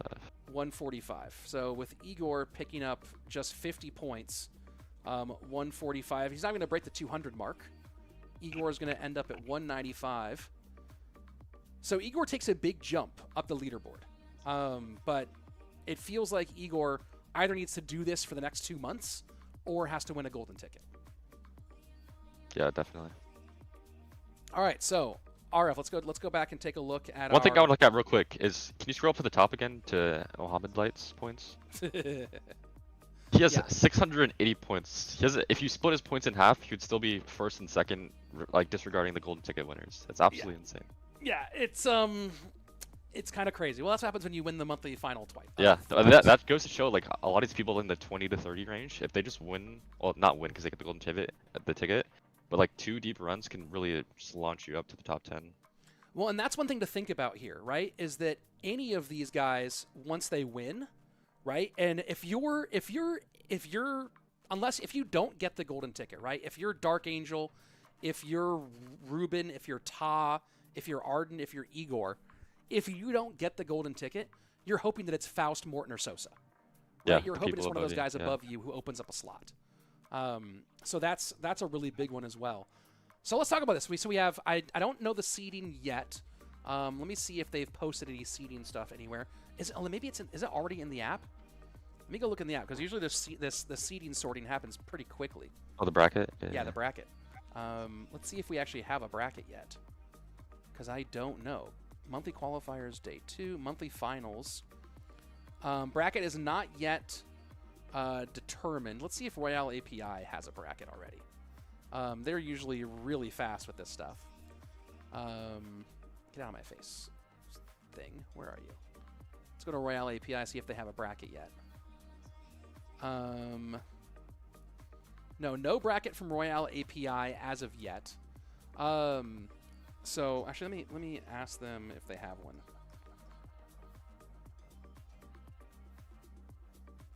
I'm gonna go ahead and DM them. Okay, so let's come back over here and I'm bringing us back on camera here for a minute. So we have DarkAngel, Faust, Morten, Sosaa, Ta, Rubén, Arden, and Igor. Those are your qualifiers. And Mr. Bacon saying that these are the rankings, right? Which would then give us our first round matchups. So based off of that, if this is accurate, it would be Faust versus Igor. I'll bring that back up again. Morten, yeah, I gotta pull it up over here. Morten versus DarkAngel, Sosaa versus Ta, and Rubén versus Arden. Wow. If those are the accurate, if that's actually how they do the matchups here. So one time as the next game. Next games will be next weekend. Will be the monthly finals, where we'll see how everyone fares here. We're just kind of talking. We're talking about this up. Has Morten mathematically qualified? I don't know if he's I don't know if you can technically say mathematically qualified Game Stars, because what it depends on is and I'll go back to the screen for one more. Where is it? For one more. There we go. This screen. I'll go back to here one more time just to give you guys the context. Morten is going to be guaranteed right now. He'll be in the second place of the 7 blue spaces of the 7 points qualifiers, right? Or Morten's going to be either second. Or I don't know if Sosaa hops him. But Morten's going to be top 3 there and way ahead of other people. So if Morten doesn't play anymore or gets no more points, other players could, depending on who gets points, hop him and push him out. It's just very unlikely that they'll be able to get enough points to do that, assuming he continues playing, right? So I think Faust, Morten, and Sosaa have I'll tell you, I think they have effectively locked it up. But I don't know. It's not 100%. Yeah, I think it's still too far out to say like mathematically confirmed for sure. Yeah. Because you look at number 11, still 275. Right. It's probably gonna be higher than this after all these points get added in. But yeah, I don't know, 2 like really bad months, and like you can see yourself get knocked pretty quick, I think. Yeah, that's the big one. 2 is absolute. 2 months. 2 months is a lot, especially if you like totally if you chunk it during Swiss bracket, and other people who are kind of in the running ball out, right? So that's the big dangerous thing. Okay, so I don't know for sure if those seedings are going to end up being the matchups, but Faust Igor is a possible first round matchup. Morten versus DarkAngel, Ta versus Sosaa, and then Rubén Arden. Let me see. One thing I'm excited for this monthly final is that we're gonna actually have like a real grand final to watch, a real golden ticket winner takes all. You know. That is probably one of the most interesting things about all of this. And again, Mohamed Light not playing this month because he's been drafted into a super secret society that is trying to solve world hunger, and that's way more important than Clash Royale. I probably shouldn't have said anything because it is secret. But is what it is. So Ryley out. Yes, Ryley's out. But for those of you, okay, before we talk about the finals, I want to do one thing. We'll go look at Ryley because I know a lot of Ryley fans are out here. Ryley, by the way, I picked Ryley as my dark horse pick to make it to World Finals based on points. I think that he has a really good chance of making it. But so Ryley at 180, and Ryley is going to pick up, I believe, 20 points today, putting him up to 200. So Ryley is now going to move into the top 30, or move close to the top 30 at least, right? He's going to move right around, and he's going to move right around in this area. Some of these guys did pick up points, so Ryley's going to move up the ranking, but he still needs to really put up some serious work these next couple of months. Yeah, he has a lot of ground to catch up still. He's going to need at least one monthly finals. Mr. Bacon's in 90% sure those are the matchups. Okay. Yeah, but Ryley's certainly not out of World Finals yet. Nobody is because of golden tickets, obviously. But all right, let's go back to our big conversation here. Okay, so I keep on losing those matchups. Our matchups most likely. Okay, so Faust Igor, Morten DarkAngel, Sosaa versus Ta, Rubén versus Arden. First of all, just a power ranking. RF, do you have a power ranking idea here with these finalists? Let's see. I gotta go Morten number 1. Big Morten fan over here. Okay. Morten number 1. Let's do. I feel like when Igor like makes these things, like he's gonna make a run for it. Like he's a definitely contender. I don't see him winning the golden ticket, but I see him finishing like 3rd, maybe 2nd. So I'll go with Igor's 2. And then Faust, I think Faust has been killing it. He's number 1 in points right now, regarding the gold tickets, I think. Sure. So I'll put Faust 3. Rubén 4. Rubén's always like a pretty safe bet, although recently it's been less of a safe bet. But I think Rubén's still. I think that's a pretty confident top 4 I have. And then in this 5 to 8 range, I think this is where it gets like kind of very high variance. DarkAngel, he killed it today. If he has a good day, he can easily get there. So I'd probably put. I'm gonna go with Ardentoas 5. I've been a big Ardentoas fan. His gameplay's impressed me a couple times. So I'll do Arden 5, Sosaa 6, DarkAngel 7, and Ta 8. I think that's pretty fair. Although, yeah, Ta didn't have a 100% easy group with Samuel in there, able to take 6-0, right? Yeah, 6-0 that group. I wouldn't overlook Sosaa. Sosa's been legit in semi-pro, and you talk about that overall leaderboard. Sosaa is pretty near. I mean, Sosa's one of the guys who, and I think I might have, he's 290. Yeah. Oh yeah, I'll put that in a different one. Yeah, Sosaa is in that range of people who might have clinched a World Finals berth based on points, right? So Sosa's been really solid with it. Yeah, I think he's a person that no one should really be overlooking here. Let's see. How many more points does Morten need for mathematical qualification? I don't know if there's any specific points, and I don't have the math for that. Let me go back, and again, I keep on forgetting. Let's talk about these matchups. Okay, round 1 matchups. Faust Igor. I think that's the closest matchup here. I mean, I don't know. Faust Igor is very close. Morten DarkAngel. Man. Oh no, Rubén DarkAngel. Morten DarkAngel. Todd was the guy in 2021 that he like 2021. made the random like sun run. He just killed it that one year, right? Yeah. That 1 month. Yeah, I it remember was that. it was wild. So Faust, Igor, Morten, DarkAngel, Sosaa, and Rubén Arden. Rubén Arden might actually be the closest matchup in the first round of anybody. Yeah, that's a really good one actually. I like that matchup. So let's go ahead and make some picks here. Let's start with that one, Rubén Arden. I picked Rubén above Arden, so I have to say Ruben's gonna win. But I would say it's like a 58-42 win for Rubén. Like definitely Arden has he's got a lot of opportunities. That one's very close. I'm gonna pick Arden because I think Rubén is susceptible to players who try to snipe him and who then YOLO after they try to snipe him. And I think that Arden's gonna do both of those things. You know, Ruben's known for RG Hog Balloon, right? It's like solid gameplay, yeah. Yeah, so I think Arden tries to snipe him and then YOLOs. And that's dangerous for Rubén. All right, second matchup. Go ahead. I like the matchup with Arden against Rubén, yeah. I think it's a good matchup for Arden. What's the next matchup? Next matchup, and again, just confirming this one. And again, Rubén doesn't say exactly how these matchups work, but I think these are the correct matchups. And if they're not, then we're talking about nothing. But it's still fun anyway. Morten DarkAngel is the next one. I have to pick Morten in that matchup. Yeah, I have to pick Morten. I just think Morten, especially I don't think DarkAngel really gets nervous because he's been here many times before. But it's really hard to bet against Morten, especially in these like higher pressure situations.